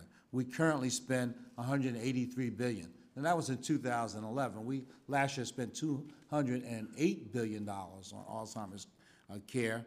But he goes on to say to treat Alzheimer's, and the disease is currently projected to cost the federal government $20 trillion, a number equal to one and a half of federal debts between now and 2050. Speaker Gingrich goes on to say, slowing Alzheimer's onset by 5 years would save half of that projected cost, $10 trillion. Even today's limited breakthroughs in Alzheimer's medicine have had a big impact. Only 1% of the patients who use Alzheimer's medications are in nursing homes 2 years after severe onset, as compared with 16 of those who do not use the medicine. And half the patients in our nation's nursing homes suffer from Alzheimer's. This is one of 500 diseases of the brain or disorders of the brain. So we have a lot of work to do. The Milken Institute estimates in 2007 that mental illness accounted for $171 billion in lost economic output. The economic cost of traumatic brain injuries are approximately $76 billion annually. And we have about 2 million cases, particularly young people, not always young people, but who have some form of accident or circumstance in which they suffer a traumatic brain injury. You mentioned earlier, Mr. Chairman, Fort Hood, 40% of our soldiers who've been injured have a traumatic brain injury and make up a significant part of the challenges facing the VA. The economic cost of autism is about estimated to be $35 billion a year. Now, I'm talking in terms of dollars. This is the Budget Committee, but I know you share with me the fact that these are really human costs for the families involved, and it's something that we need to deal with as a country. Our country needs to do more in this area. We need not only prioritize increased investments here at home, we also need to work towards internationalizing our efforts on neuroscience.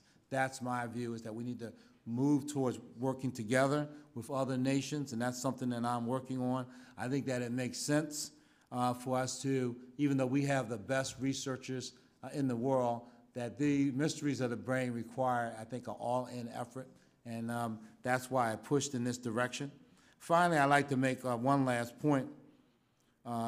As I come here this morning to present facts and figures, but also to offer a way forward. I've introduced, along with Congressman Fitzpatrick, a bipartisan bill that would take corporate settlements of wrongdoings, fines that are not specified for restitution, and put a third of those dollars into medical research and innovation.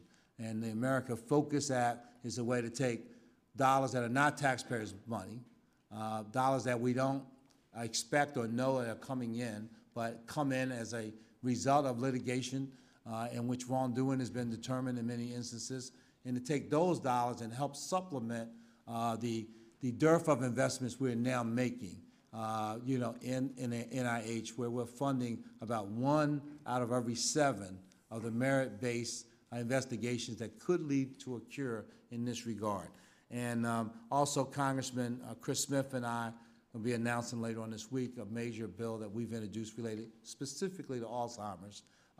So I want to thank the committee for its time, and I hope that you would make investments in neuroscience and brain-related diseases and disorders as a priority of the budget as you go forward. I believe it's critically important to our nation. Thank you. Thank you, Congressman, for your testimony. Thank you for your concern, your compassion, your bipartisanship on this issue, and thank you for being here today. You're next. I want to commend you for following the traditions of Philadelphia. the head of the first president of the American Psychiatric Association was a guy named Benjamin Rush, who was a signer of the Declaration of Independence, was the first psychiatrist. He came from Philadelphia, and the problems that you're talking about today, many of them go back a long way, but it's important that somebody keep pushing and bringing it to people's attention, so thanks for doing it. Well, thank you. And the chairman and I, you know, the Rangers are going to meet the Phillies to open up the baseball season.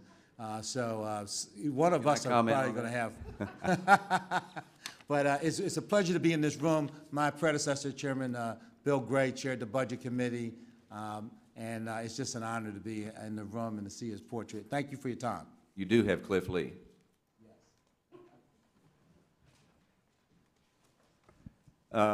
Next is Congressman Lofgren. Thank you for being here. Thank you, Mr. Chairman, and Congressman McDermott. It's my pleasure to be here to testify today on the place for fusion research and development in the nation's budget.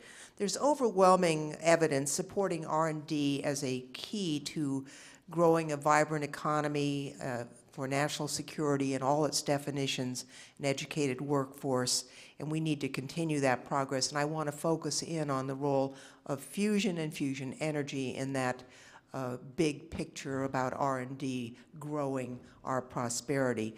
We know that the planet faces a climate crisis that demands that we make every effort to conserve, reduce, and switch energy sources, and we have to investigate all options. Should it be workable, and the physicists as well as I believe that it will be, fusion could be our most effective tool for addressing and preventing the worst effects of climate change.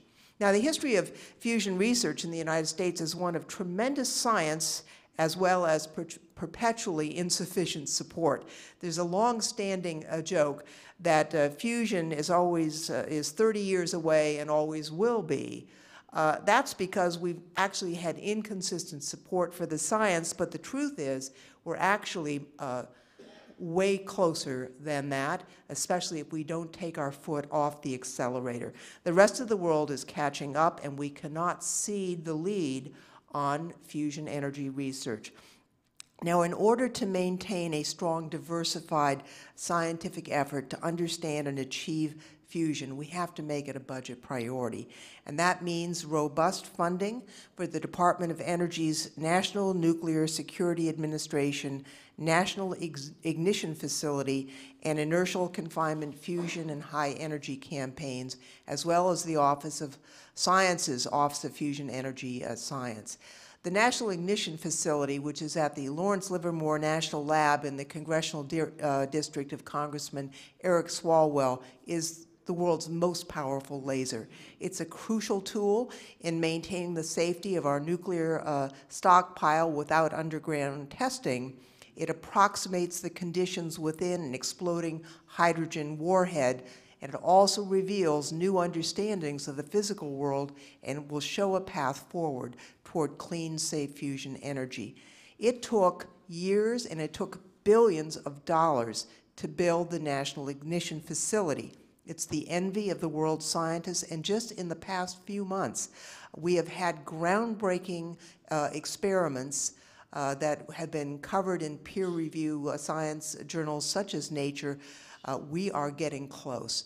And as the lead physicist at the NIF said, we don't have ignition yet, but we lit the match.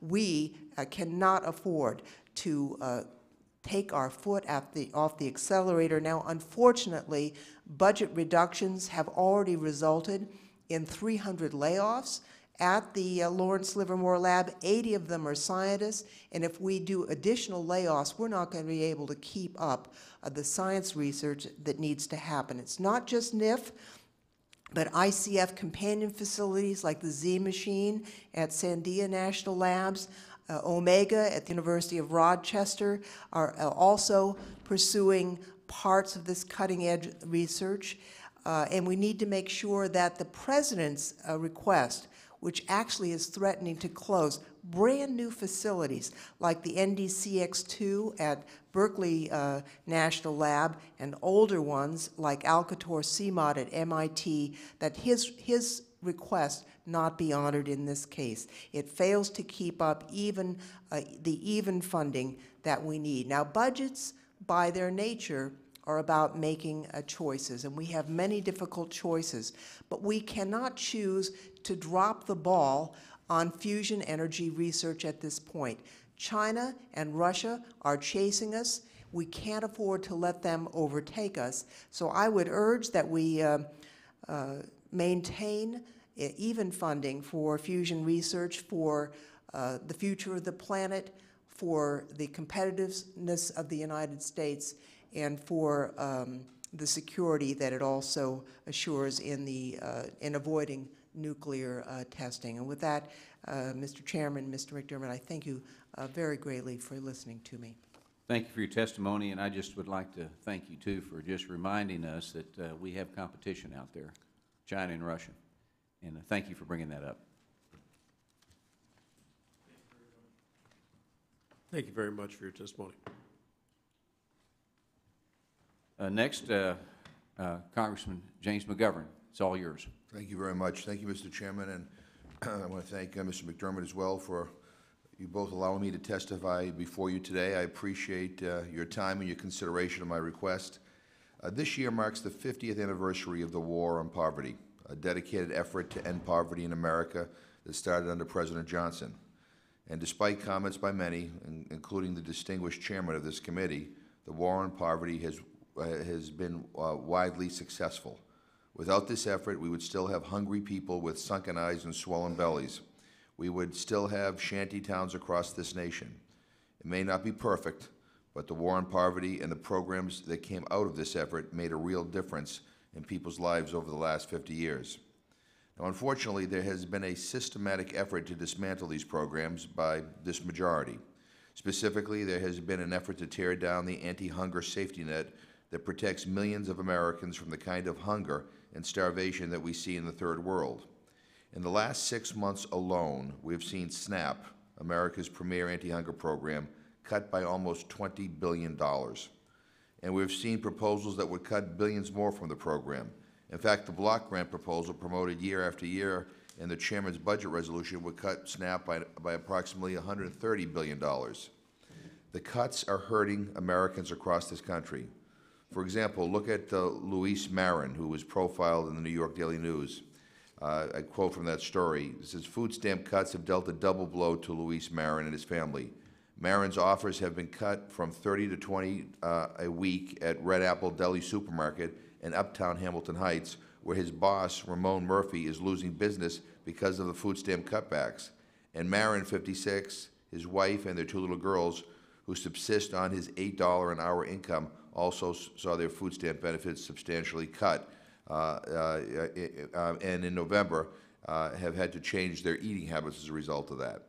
Look, it's not just low-income families in our urban areas. Military families are using SNAP more than ever. In fact, military families use food stamps more in fiscal year 2013 than in any other year. Members of the military redeemed almost $104 million worth of food stamps over that time, about $5 million more than the previous year. And I ask unanimous consent to insert in the record articles from the New York Daily News about Mr. Marin's story and government executive about SNAP usage with military families. The billions of dollars in SNAP cuts are causing real pain to low-income families who are struggling to make ends meet. We need to reinvest in our citizens, and we have a moral responsibility to care for our neighbors and not turn our backs on people during their times of need. Despite partisan claims to the contrary, SNAP works. It is a good program that is effective and that is efficient. In fact, SNAP has its own quality control built into the program. On top of that, the Farm Bill includes several additional quality control requirements that will only make the program more effective and more efficient. The good news is that SNAP participation is falling because of the improving economy. In fact, 1 million fewer people received SNAP in December 2013 than in December of 2012. That is the 4th straight month in which participation fell from the previous year. To build on that good news, the Congressional Budget Office expects that SNAP participation will fall by 2 to 5% each year over the next decade as the economy improves. So my request today is simple. Invest in America. and focus that investment on those who need the most help, the low-income families who struggle to make ends meet. Stop cutting SNAP and other programs that help these families in times of need. In fact, rather than continue to cut, I ask this committee to invest in SNAP. Let's increase the benefit so it doesn't run out 3 weeks into a month. And let's increase the amount of money we're spending on school meals. It's a travesty that poor kids who are eating free and reduced price lunches aren't eating breakfast or meals in the summer simply because of lack of access. Now, while we need to do more to increase wages and break the cycle of poverty once and for all, we cannot ignore the plight of the hungry today. It has been discouraging for me as a member of this Congress to hear day after day on the House floor members of Congress get up and diminish the plight of poor people in this country, belittle their struggle. Being poor in this country is tough. It is hard work, and people are falling through the cracks. Yes, that will require some resources in order for us to solve this problem, and we will have to spend some money, but it is worth it. The cost of hunger is astronomical. Kids who are hungry don't learn in school. Senior citizens who go without food, take their prescriptions on an empty stomach, end up in the emergency room. We all pay for that. So I encourage this committee to increase funds for SNAP and the child nutrition programs in fiscal year 2015 in the fiscal year 2015 budget resolution. And I urge all of us, Democrats and Republicans, to try to come together on this issue of ending hunger now. This is politically doable, and I would urge the committee to consider my request. I thank you very much. I thank the gentleman. Any questions for the gentleman? Hearing none. Mr. Ellison is recognized for 5 minutes. Let me, Chairman and Ranking Member McDermott, I appreciate this opportunity to join my colleagues in offering reflections on what our budget should look like. I also want to thank you for the opportunity of testifying about the fiscal year 15 budget for the U.S. government. As co-chair of the Congressional Progressive Caucus, along with Representative Raul Grijalva, today I'm offering a budget that works for the American people. It's a budget that makes them better off. That's why we call it the Better Off budget. So let me set some context. In recent years, what we've seen is a government dominated by growing economic equality, or a society dominated by growing economic equality, and a focus on slashing the budget, making it harder for working Americans to find decent jobs and to save for the future. The Better Off budget repairs the damage budget austerity has inflicted on hardworking families and restores our economy to its full potential. The content of the budget is simple. Of course, no budget for the U.S. government is exactly simple, but this one is very straightforward. The Better Off budget creates 8.8 million jobs by 2017. Instead of prioritizing debt reduction, we prioritize jobs. America has a job crisis, and we need to address it immediately. It also funds infrastructure repair, aid to struggling states, and puts teachers back to work. Our budget reverses harmful cuts that have hit working families the hardest, starting with repealing sequester.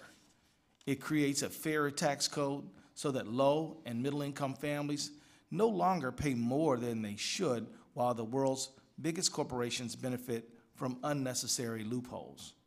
Our budget makes up for the harmful pay freezes, expands benefits for federal retirees, and restores cuts to programs that American families rely on, like unemployment insurance and supplemental nutrition assistance program, or food stamps. And the Better Off budget also makes clear that Social Security should be strengthened and expanded outside of the budget process, consistent with the law. This budget has worked hard to reflect the ideas of a broad range of members of Congress and our society. The Better Off budget. In our budget, you'll find the Ways and Means Committee Chairman Dave Camp's financial institution excise tax, as well as Democratic Representative Jan Schakowsky's tax on millionaires and billionaires. It includes a bipartisan bill led by Republican Representative Cynthia Lummis and Democratic Representatives Peter Welch and David Price that would create transparency in intelligence budgets. It's no wonder our budget has received accolades from groups as desperate as MoveOn.org and the Committee for a Responsible Federal Budget. It reduces the deficit by $4.8 trillion over 10 years, which is actually more than current law or the president's budget. But it does it by creating jobs and promoting fairness in our budget process. The budget also includes what American people have been asking for. Our budget bridges the gap between what American people want and what Congress is offering them. It allows Medicare to negotiate drug prices like the VA does, and it gives Americans more health care choice by providing for a public option. Our budget ends expensive and deeply destabilizing subsidies to the fossil fuel industry, which made $93 billion in profits in 2013. Why are the American people subsidizing a fabulously profitable industry like the fossil fuel industry? It puts a price on carbon to stave off the worst effects of climate change. It includes comprehensive immigration reform, including a pathway towards citizenship. It includes a financial transaction tax, which is featured to curb high-speed trading, to provide for job creation through repairing our aging roads, bridges, and drinking water systems. Also, public financing of campaigns is included in the budget to rein in special interest influence in elections. In closing, how does the Better Off budget do all this? By making working Americans a priority. The Congressional Progressive Caucus is proud to present a budget that makes American working families better off, and I urge you to support it, and I thank you for the time. I yield back. And I thank the gentleman for his time. Any questions for the gentleman? Only to say thank you for presenting that budget. The work of the Progressive Caucus is important in this process as we establish our priorities as a country to have the progressive side spoken for. Good job. Thank you, Congressman. Thank the gentleman. Next, we'll hear from Mr. Posey of Florida for 5 minutes. Gentleman's recognized. Mr. Chairman and Ranking Member, thank you very much for the opportunity to come before you today. I don't envy the work that you do on the Budget Committee. We live in challenging times and face many competing priorities. Many projects brought to your attention are worthy ones, yet hard choices must be made. We cannot do everything, and we can't afford to do everything that we'd like to do. Let me take just a moment to highlight an issue that unites Americans of all generations, even the next generation. This issue affects the life of every American in tangible ways every day. It encompasses our national greatness as a country. It strengthens our reputation around the world, and this issue is generally a bipartisan one. What issue am I discussing? I'm here today to remind my colleagues on the importance of our investment in human spaceflight exploration. In some ways, we've become a victim of our own success. As Americans depend on space-reliant technology daily. Take away a few satellites and life is very difficult here on Earth. Satellites provide support for our civil, economic, agricultural, scientific, military, humanitarian, and disaster responses. Space exploration makes it possible to use GPS in your car or aircraft, surf the web, use an ATM, prepare for a storm, or even simply get a weather report. Space is the ultimate high ground. From a scientific perspective, space is also a harsh environment, a vacuum. But from a geopolitical perspective, it's hardly a vacuum. Other countries are challenging our leadership in space. As Americans, we're proud that 12 Americans walked on the moon, but we need to live in 2014 and beyond and recognize that our continued superiority in the high ground of space is not inevitable. Like it or not, we face competition, and the competition is real. We may be leading the pack today, but complacency will cost us. Don't just take my word for it. Dr. Ashley Tillis, a senior associate with the Carnegie Foundation, or Carnegie Endowment for International Peace, told members of the House Armed Services Committee on January of this year that the dangers emanating from China's counter space investments are real and growing. Dr. Tillis warns that Chinese counter space activities ensures that almost every U.S. space component, the systems in orbit, the links that control them and channel their data, and their associated ground facilities will face grave perils as Chinese counter space programs mature and their technologies are integrated into China's warfighting arsenal. In a recent article in National Defense Magazine, the Director of Military Satellite Communication Systems Directorate at the Air Force Space and Missile Center, David McMadden, stated, "Space is no longer a sanctuary. It's a contested environment. We have known that for a while, especially with our peer competitors." China has made headlines already for demonstrating their ability to target and intercept one of their own satellites with a weapon, which double the amount of space debris in orbit today. We are dealing with this competition today, not in the distant future. Regarding the Russians, we know that the U.S. astronauts must hitch a ride with Russians to the International Space Station. It didn't have to be that way, but that's the current situation. Not surprisingly, the Russians have increased the cost per astronaut over the past years to reach the space station, mostly paid for by U.S. taxpayers. We need to work to restore U.S. human spaceflight capabilities in the target year of 2017. Aside from the geopolitical and economic benefits of space exploration, what better way to inspire students of all ages to the STEM, the science, technology, engineering, and mathematics fields. The student who asks the teacher the perennial question on why studying math or science is important has an immediate and life-changing answer if America has a robust space program for our best and our brightest. Thank you very much. Thank the gentleman. Question for the gentleman? I would only comment that it's a pleasure to have you come and make this presentation. A number of years ago, they were going to let the Hubble telescope burn up in space. Yes.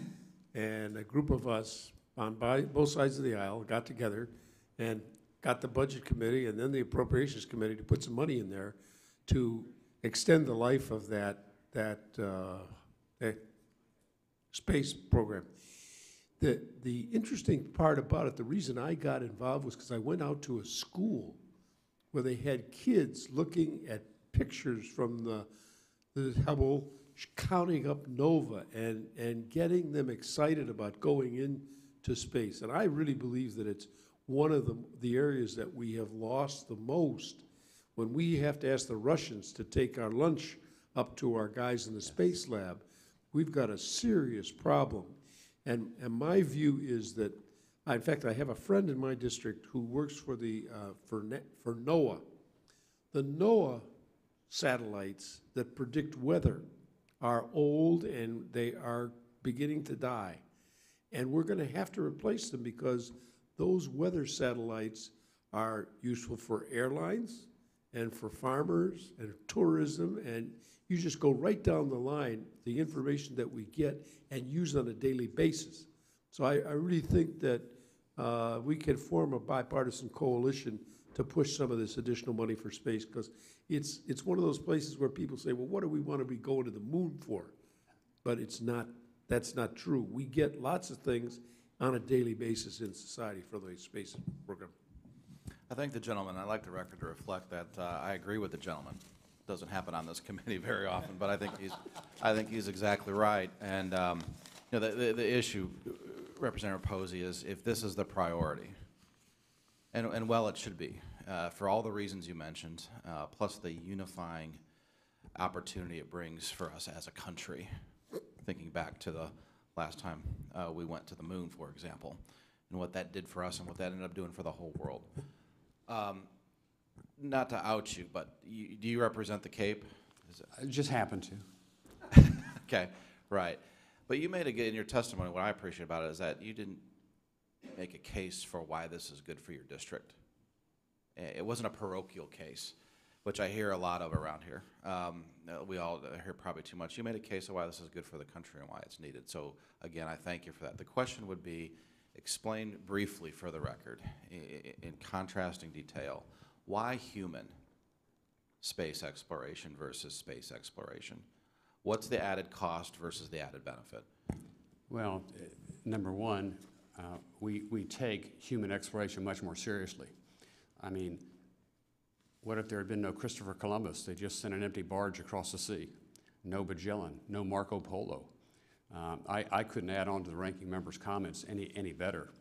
I like to think if I was from a state and a community and an environment far different from space, I would still realize the reality of space. I remember We had one meeting where a member said, well, space is great and fine, but as long as we have problems here on Earth, we have poverty, you know, I'm not going to be in favor of funding any of this space stuff till we fix every problem we have on Earth.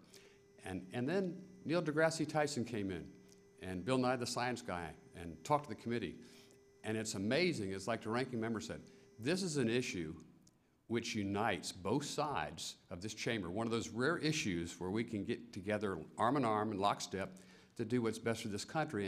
And it engages, Mr. Chairman, the entire country like I've not seen since President Kennedy did, with his immortal words that we're going to put a man on the moon and return him safely to Earth within a decade. Most of the technology we've had today has been spawned from that. I worked on Apollo. So we take it more seriously. What's Yes. the cost delta? You know, you look at the instrumentation unit, the computer we had for Apollo, you know, would probably fill up half this room, and it did about what a $5 credit card size calculator you could buy at Walmart for will do now. And that is spawned from our space program, that technology that we enjoy every day, from turning on the television and getting the satellite images, you know, and no longer relying on the rooster for our weather. It's just innumerable benefits, as you and the ranking member both pointed out. And intangible, as intangible in the good sense of that word as well. So I appreciate your time. Thank you very much. Thank you, sir. Thank you. And now we recognize a former member of this committee who left in great standing, the gentleman from South Carolina, Mr. Mick Mulvaney, for 5 minutes. Thank you, Mr. Chairman, and thank you for the opportunity to come and speak to the committee again. I'm here today on what is a relatively minor matter in the greater scheme of things, especially in regards to the amount of money that is involved, but there's a principle involved that I hope the committee will consider as it goes through its process. Each of us, Republicans and Democrats alike, each member of Congress got a letter from the Social Security Administration back in December of 2013. And it was essentially a letter to us telling us that the Social Security Administration was going to have to decrease services in each of our districts. The letter read in pertinent part, as of February 2014, the Social Security Administration will no longer offer Social Security number printouts at benefit verification information in our field offices. We are making these changes to meet the increasing demands for our services at the same time that our agency budget has been significantly cut by over $1 billion in each of the last 3 years. That letter came from Acting Commissioner Carolyn Colvin.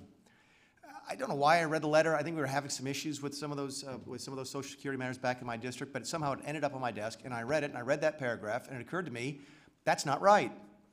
That's not right. That we didn't cut that account $1 billion, or at least I don't remember cutting that account $1 billion. We actually went back and did the research and found out that while the account that the Social Security Administration does use to run its field offices was reduced slightly between 2010 and 2012, the account actually went up in 2013 and up again in 2014. So we decided to do what we thought was a reasonable thing. We wrote to the commissioner and said, please explain this $1 billion cut that we cannot find, but that you are using as an excuse for reducing the services that you provide to our constituents.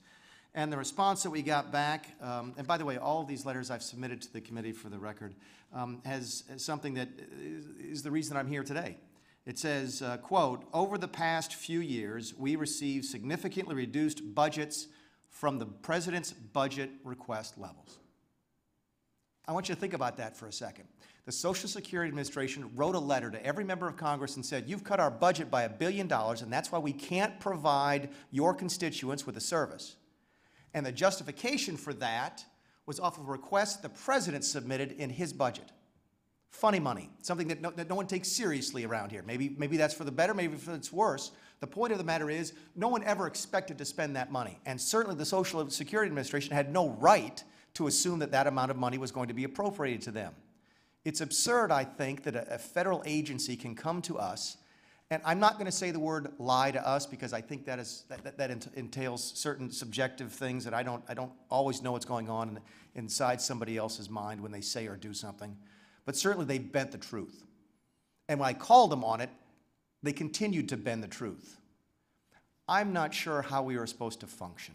I'm not sure how you are supposed to write a budget, how the executive branch is supposed to spend a budget, how we're supposed to monitor a budget, if federal agencies can get away with bending the truth, not only to the general public, but to members of Congress. It's just wrong. This is going to be the only chance I think we're going to have this year to pass anything that addresses the Social Security Administration. It's highly unlikely we'll pass a standalone piece of legislation. I recognize the fact it's only $1 billion, and it's not even that because the money was increased, and it's a minor matter. But this is the one chance I think we're going to have this year to send a message to the Social Security Administration and to other federal agencies that this kind of crap has to stop. You can't bend the truth and manipulate the English language to deliver untrue statements to Congress or to the American people. And I hope they all take the opportunity during the budget process and through the appropriations given to the Social Security Administration to make exactly that point. And I thank you for the chance to vent a little bit on behalf of my constituents here today. I thank the gentleman for his leadership. I'm going to take the first crack at questioning here. You might not call it a lie, I would. Number one. Number two, if it's not a lie, how is it not gross incompetence that we don't know the difference between a law and a bill or a resolution? I mean, that's basically what you're saying. They took a resolution and they turned it into a law on their own. Not even a resolution. I mean, it's not. It was a budget request. It's a budget request. And all of a sudden, and the Social Security Administration is part of the executive branch itself, correct? Social Security Administration certainly is a part of the executive branch, yes. Right. So what message do you suggest, Mr. Mulvaney, we send through the budget document itself? You know what I'd love to see you do on budget? We talked about doing this in the past, and we had some bipartisan support for this. I'd love to see the budget require us to change our language. Ever since the Budget Act 1974, we've been allowed in this committee and in Congress and in government in general to call an increase a cut. That if we spent $100 last year, but the baseline tells us to spend $120 and we only spent $115, we call that a cut. It's not a cut, it's an increase. In any other part of the world, it's a cut. In fact, if we wanted to spend $120 and we only spend $120, we call that a freeze. We've been using misleading language to the American public for the last 40 years. And I'd love to see the committee finally come out and say, look, a cut is when you spend less money next year than you did last year. A freeze is when you spend the same amount of money as you did last year. And an increase is when you spend more money than you did last year. That seems to make some sense. It's certainly the language that people expect us to use, but it is not the language that this committee under both parties, or that this Congress under both parties, or that the federal government under both parties has used for the last generation and a half. And I'd love to see us change that. Specifically the Social Security Administration, it would be very nice to have some sort of consideration in there that maybe that does reduce this account by $1 billion. Since they've cut our field services while receiving an increased appropriation from this committee, maybe it means they can get by with less this year. Thank you. And just to be clear before I turn it over to the rest of the committee for questions if they have them, the response, you got a response from the Social Security Administration? I did, and the letters in the record. The letters in the record. And was it a non-response in your opinion, or was it? You know, I asked them, I said, how can you justify your sentence that you got cut $1 billion a year? And they wrote back and said that, well, we got $1 billion less than the budget that the president requested in his budget. That's it. So they still believe this to be true. They still believe the sentence, we have $1 billion less this year and $1 billion less each of the last 3 years. They still believe that to be a true statement. Thank you. Other committee members have questions? Thank you, gentlemen. Thank you for your testimony. Next, we'll recognize the gentleman from Virginia, Mr. Morgan Griffith, 5 minutes. Thank you very much, Congressman Rokita and Congressman Blumenauer, for letting me testify in front of your committee today. My priority and the priorities of my constituents for this year's budget is to reduce spending overall. Now, in my district, particularly what they're looking at is the funding for the Environmental Protection Agency and reducing that funding. In fact, I've introduced legislation, H.R. 3641, EPA Maximum Achievable Contraction of Technocrats, abbreviated as the EPA MACT Act of 2013, to cut EPA's funding by a total of 15% over 3 years with an additional 1 year of compliance left to the discretion of the EPA administrator. This is similar to the timing of many of EPA's new regulations on businesses and job creators in the United States.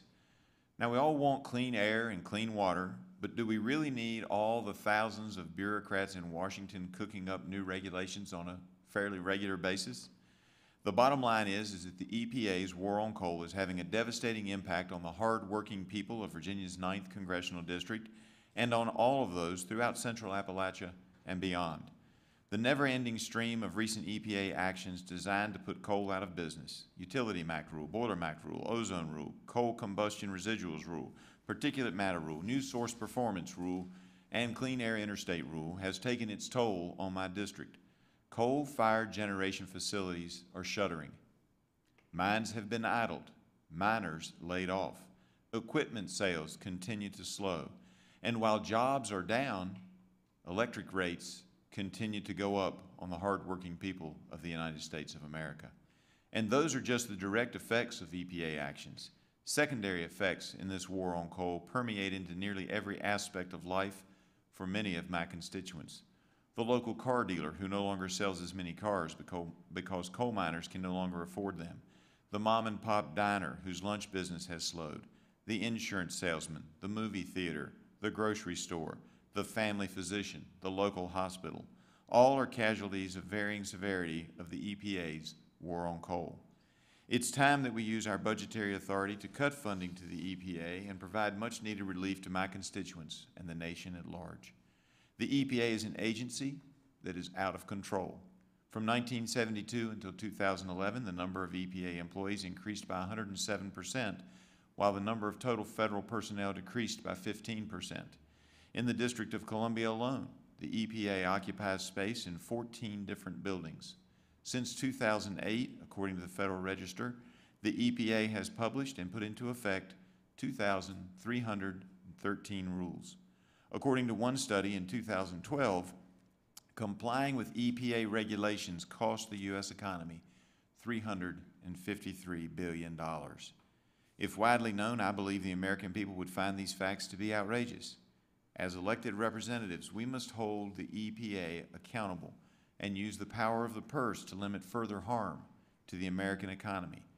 I look forward to working with you to cut the EPA's budget and in so doing help improve the quality of life for my constituents and many of yours.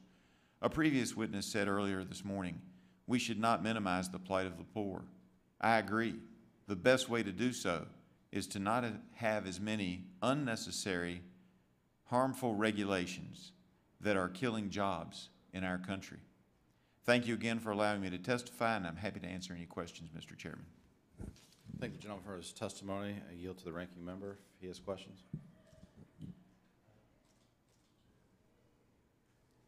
What has happened in the state of Virginia over the last 40 years in terms of employees that are involved with environmental protection or regulation, or however you want to term it?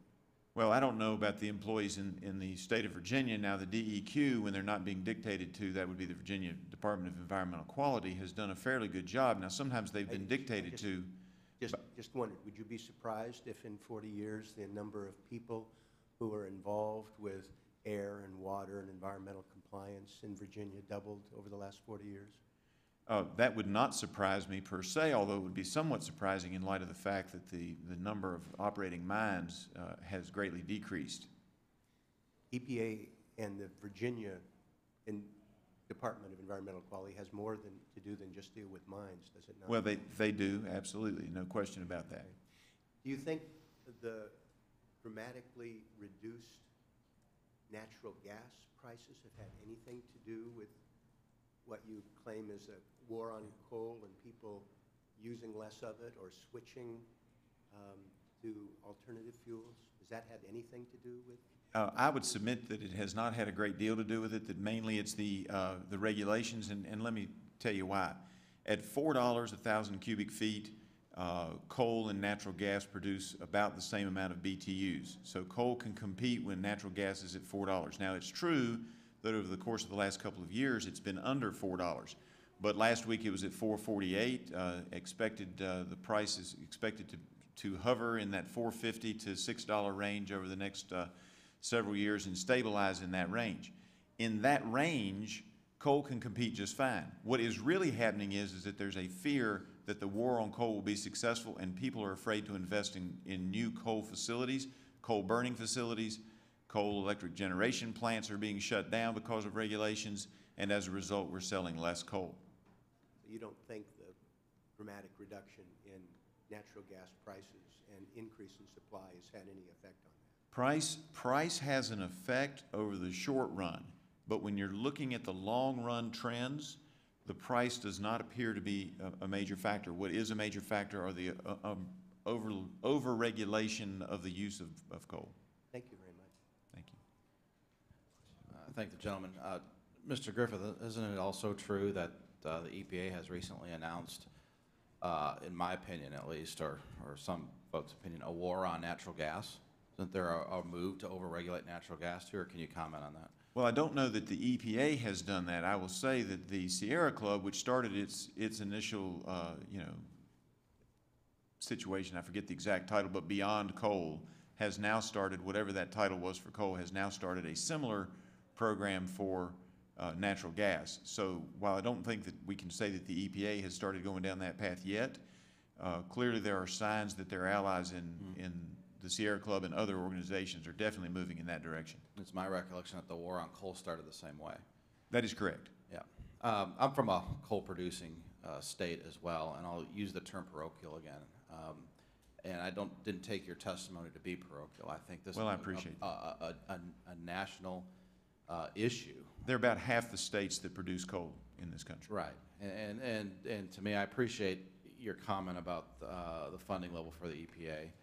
And did your testimony suggest that you'd zero out the EPA?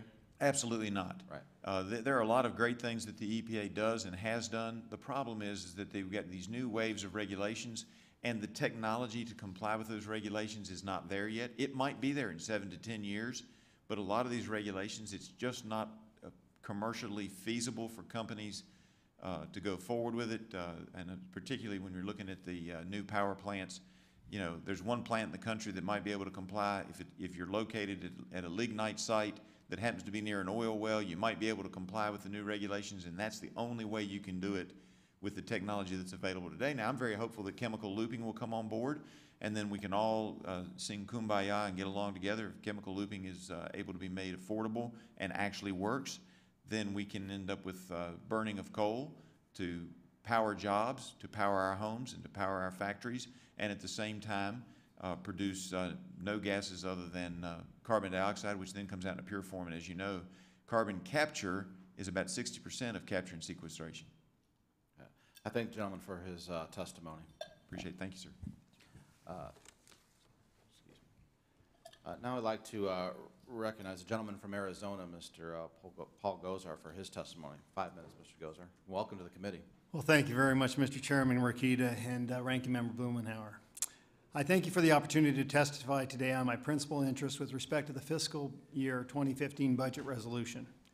The FY15 budget put forth by Chairman Ryan will be the first comprehensive statement of the fiscal priorities of the House of Representatives for FY15 and will hopefully provide a thoughtful roadmap for addressing the many challenges facing our nation. I would first like to commend Chairman Ryan for complying with Article 1 of the Constitution as well as the Congressional Budget Act of 1974 by producing a yearly budget which passed the House of Representatives in each of the last 3 fiscal years. Meanwhile, the Do-Nothing Senate failed to pass a budget resolution for FY11, 12, and 13, and has no intention of even attempting to pass a budget resolution to the Senate for the fiscal year 2015. This reckless disregard for the law and our budgetary process is another example of why people are so frustrated with a democratically controlled Senate that refuses to tackle the tough issues. Unfortunately, President Obama's FY15 budget is more of the same and demonstrates that he's not serious about getting our fiscal house in order.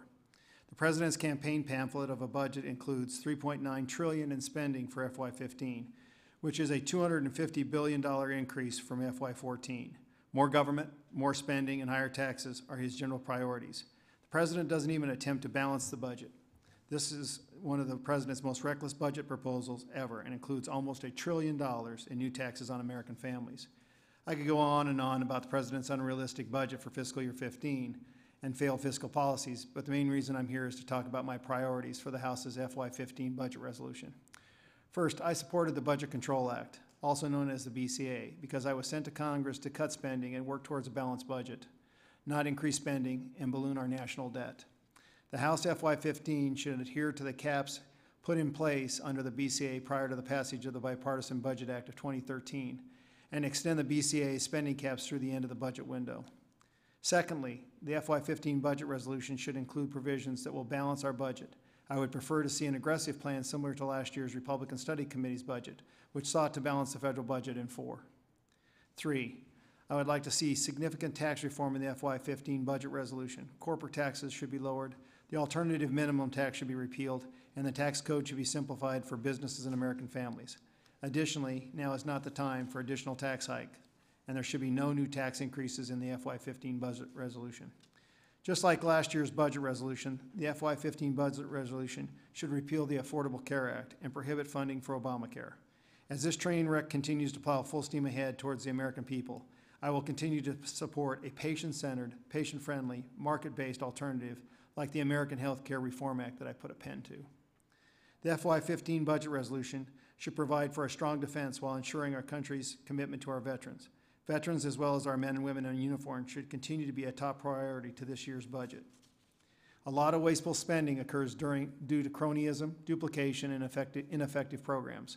We must target these abuses, a critical part of eliminating wasteful spending and getting our fiscal house in order.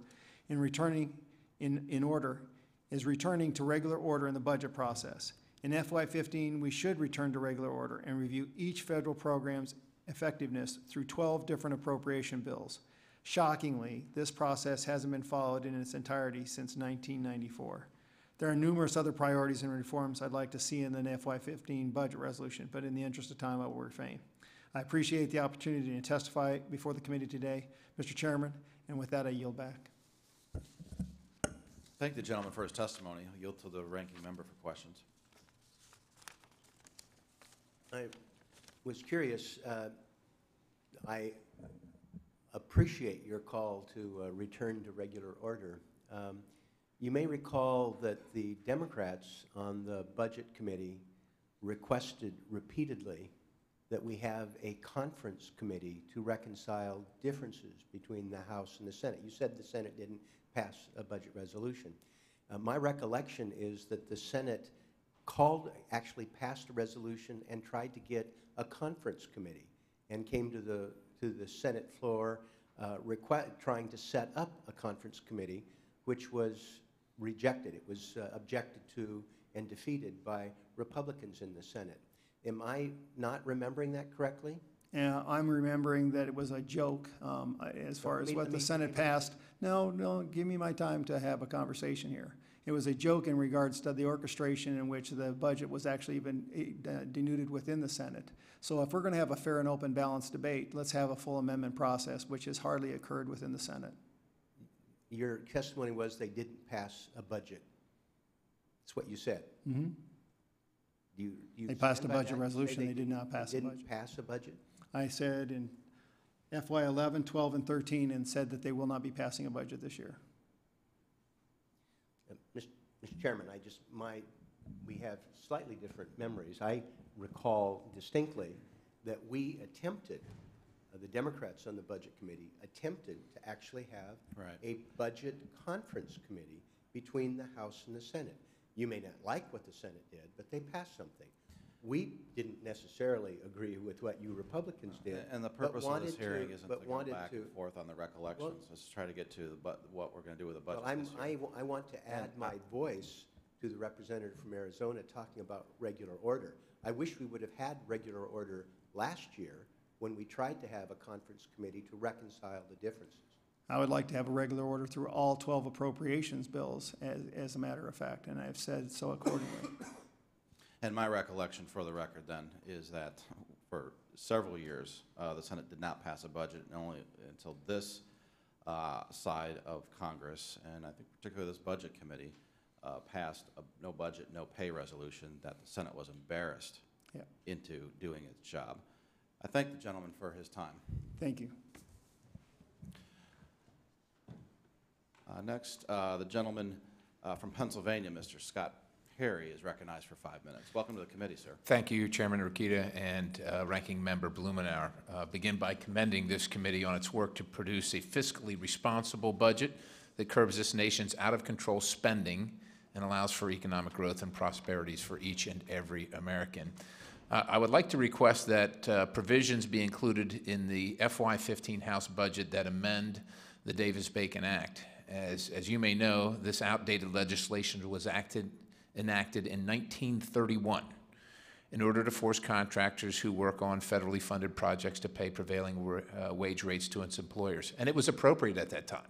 There were employers that would abuse their employees. They didn't have the mechanisms that we have at the federal government, Department of Labor, OSHA, et cetera, to oversee these rogue employers. But currently, this law hinders economic growth and stifles contractor productivity by excluding over 80% of construction workforce from competing effectively on federal projects.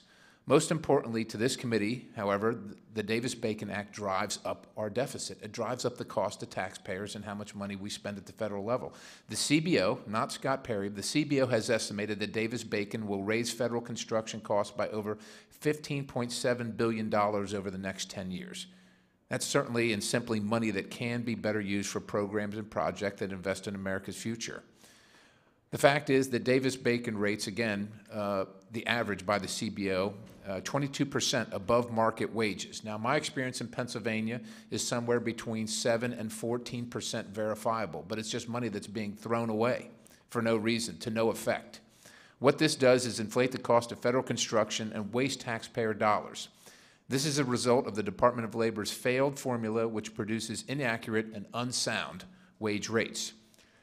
Recent studies have shown that 63% of all DOL wage determinations set by union agreements are prevailing, despite the fact that the Bureau of Labor Statistics reports that only 14.1% of construction workers belong to a union. So you have to use the agency shop and the open shops as well to come up with a prevailing wage, not just the one side. We talk about enacting laws that get people back to work, yet we continue to promote a law that prevents most of the construction industry from participating in federal projects. The current threshold for projects to adhere to Davis-Bacon is $2,000, again, back to 1931. I propose a simple fix that would index this number to inflation to allow smaller companies to compete and save the hard-earned tax dollars on federal projects. Another proposal would be to remove the requirement that certified payroll records are submitted weekly to the contracting agency. It just drives up cost, and most companies pay their employees every 2 weeks. So this would just level that playing field. The money we would save by reforming this flawed law, it's not really flawed, but it's just outdated. It was a time for it, but the time has come and gone. 1931, for goodness sake. I don't know anybody around the building here that's been working here since 1931.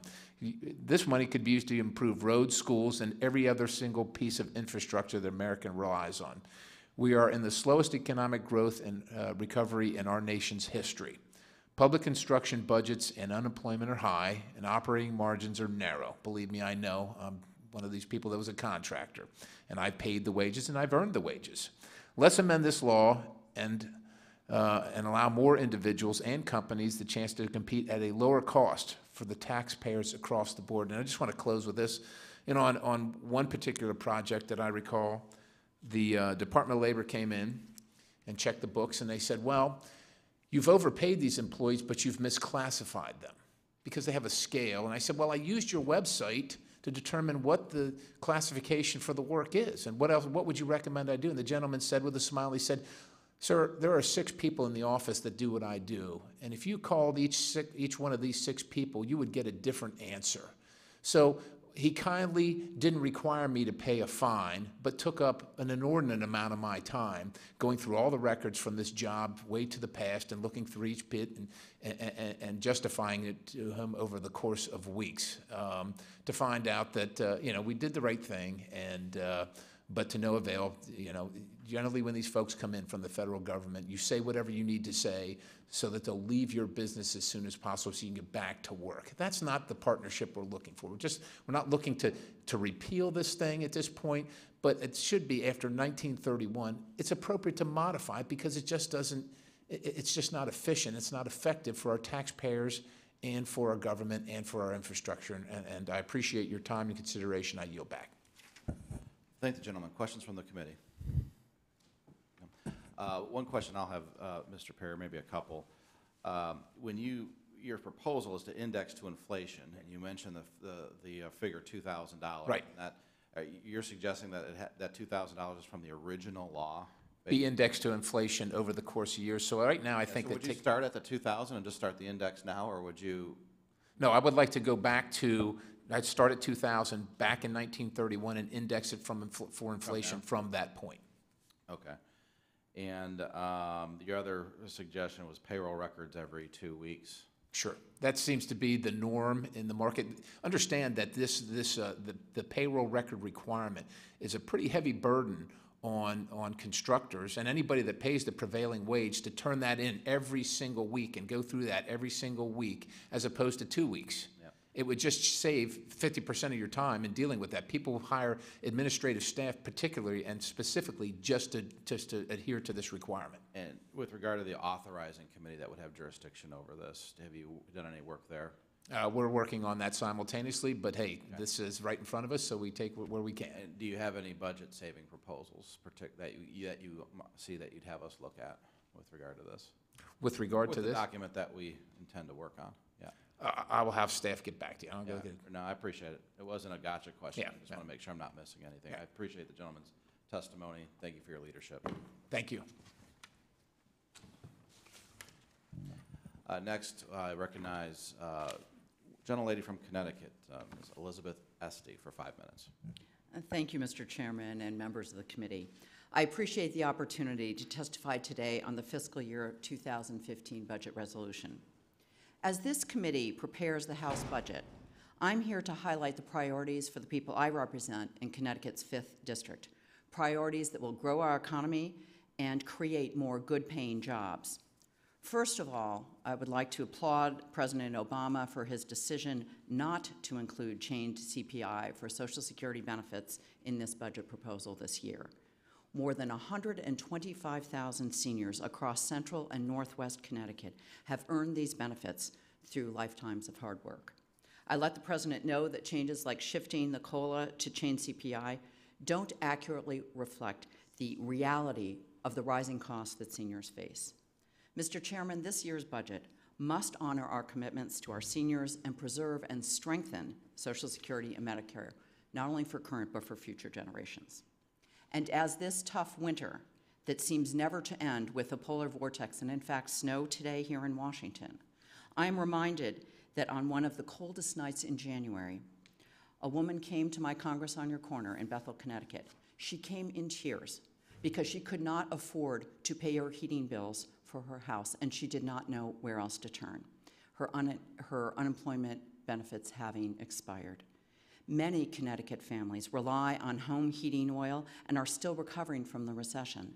And programs like LIHEAP, the Low Income Heating Energy Assistance Program, currently serve around 120,000 households in Connecticut. And frankly, I'm disappointed by the President's proposal to cut LIHEAP by 20%. We need to work together, Republicans and Democrats, to fully fund LIHEAP. As a member of the Transportation and Infrastructure Committee, I also want to emphasize the need to increase investments in rebuilding our nation's aging infrastructure, which will create good-paying jobs.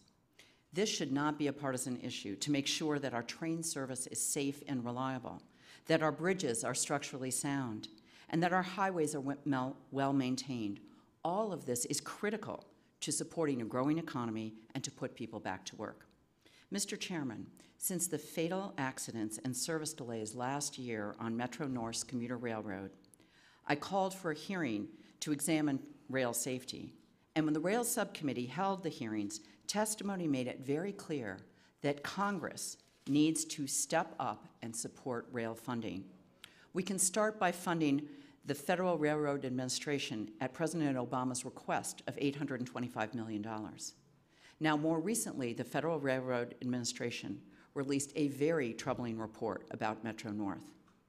Their findings reinforce that, among other issues, there is and has been a dramatic and systematic failure on our part as lawmakers to prioritize the nation's infrastructure. Budgets are a reflection of our priorities, and there is blame to be shared by Congress.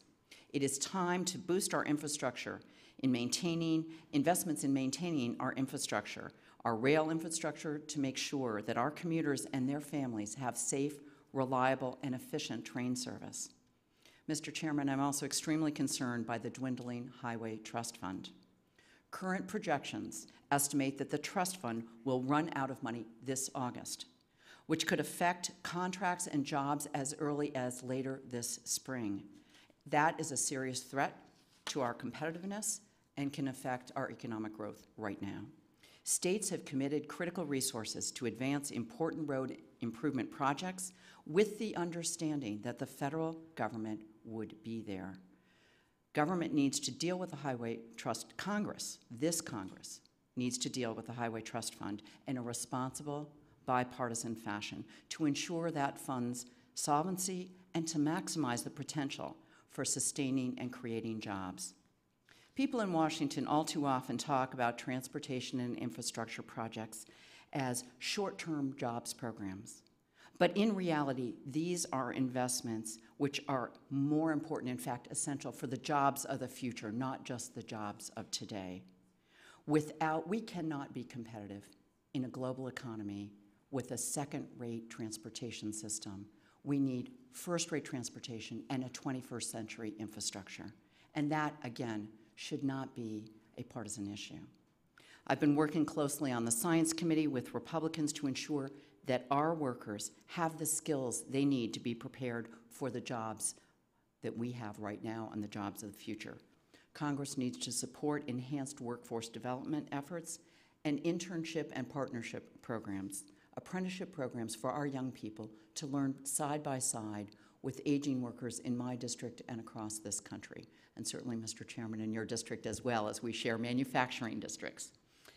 Let's strengthen our investments in Job Corps, in the Manufacturing Enhancement Partnership, and renew our commitment to veterans, to our servicemen and women coming home from battle, by ensuring that their skills learned in the military can translate appropriately and rapidly to civilian jobs that are going begging right now in this economy. Mr. Chairman, again, budgets are a reflection of our priorities, and the list of the programs I've just highlighted certainly make that clear. It's not a complete list, but it is a start.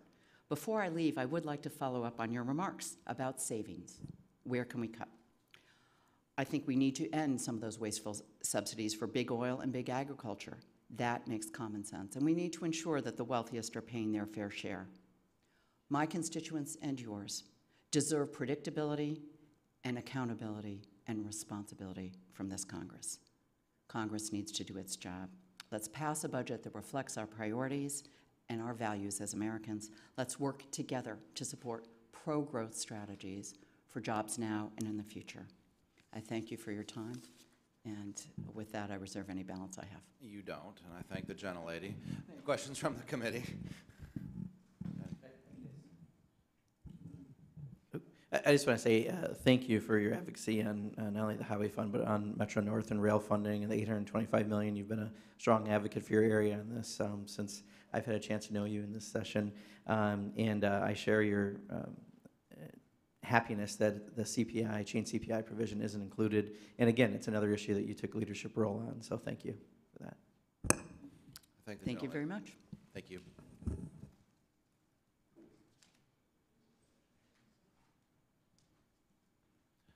I see there are no additional witnesses. I'd like to thank all the members who testified today. I'd like to thank the members of the committee who spent some time with us today to hear from our colleagues. The hearing is now adjourned.